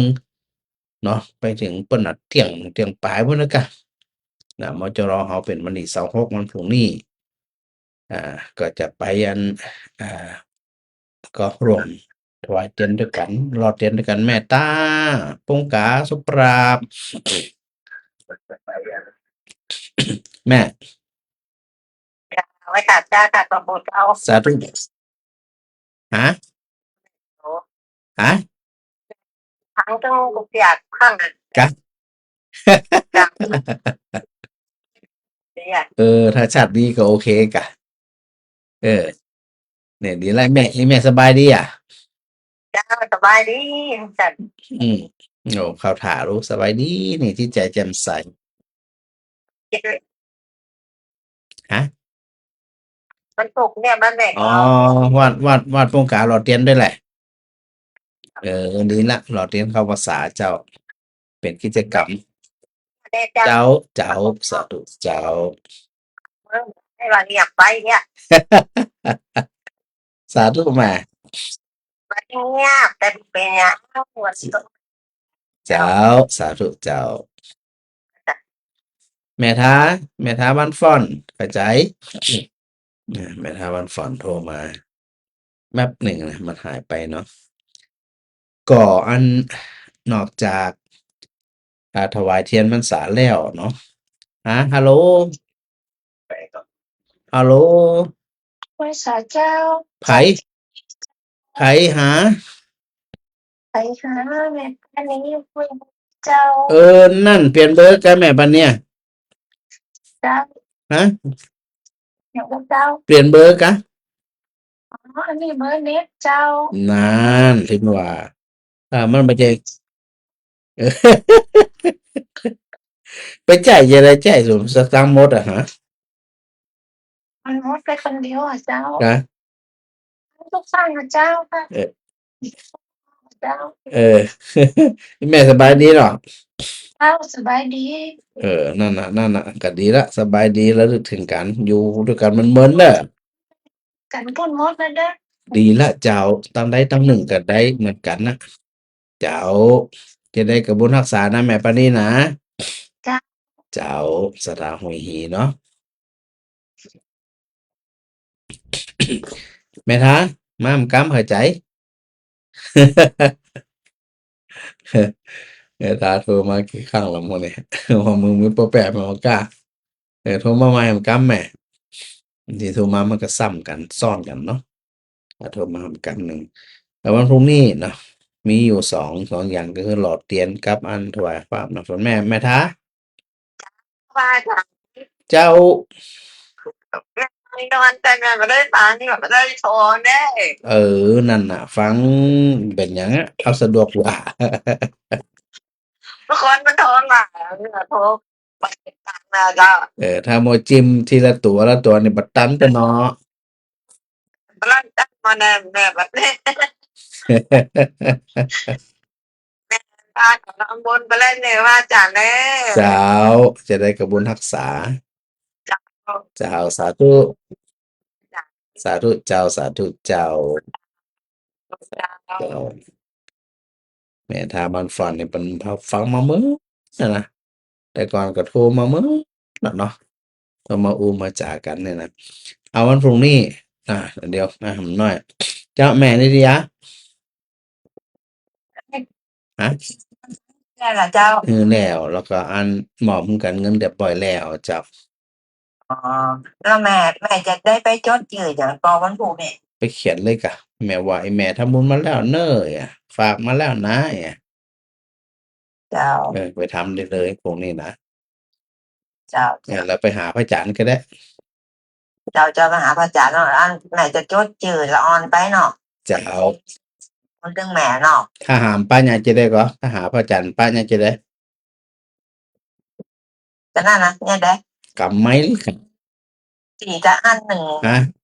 แม่ เดี๋ยวอันจ้ะ แม่กำไม้เลยค่ะอีแม่ขอไม้กำนี่น่ะ เพื่อนหาพระอันเอาปุ๊บเนาะ อีแม่ขอกำนี่น่ะ ของก็เจอไอ้นั่นเนาะ เจ้า เจ้า นี่ละสาธุโหนี่ป้ากันไหม เจ้า เจ้ากะมีถวายพระอาบน้ำฝนแล้วก็อันหล่อเทียนพรรษาเนาะหลายคนก็ได้ทำบุญมาแล้วอย่างมาแล้วหลายคนก็ไปทำหน้างานพวกนี้เนาะแล้วก็มีหลายคนที่เพิ่นได้ฝากฝังมาซึ่งอันจากบัดครูก็ได้โอนไปเรียบร้อยละนะโดยทั่วไปเนี่ยนะโยมเนี่ยตุ๊กติ๊กนะโซดาเนาะนมัสการเจ้าฟังอยู่เนอฝากเนี่ยนี่ปัจจัยรวมหล่อเทียนเข้าพรรษาไปแล้วโอ้สาธุโดยนะที่อันวิไลสงฆ์นครลำปางนะที่จะทำไปวันพรุ่งนี้เนาะก็มีอยู่2งานที่ได้อู้ไว้งานพรุ่งนี้ก็คือเป็นงานของวิไลสงฆ์นครลำปางมีทั้งพระอาบน้ำฝนถวายครูบาอาจารย์ถวายพระนิสิต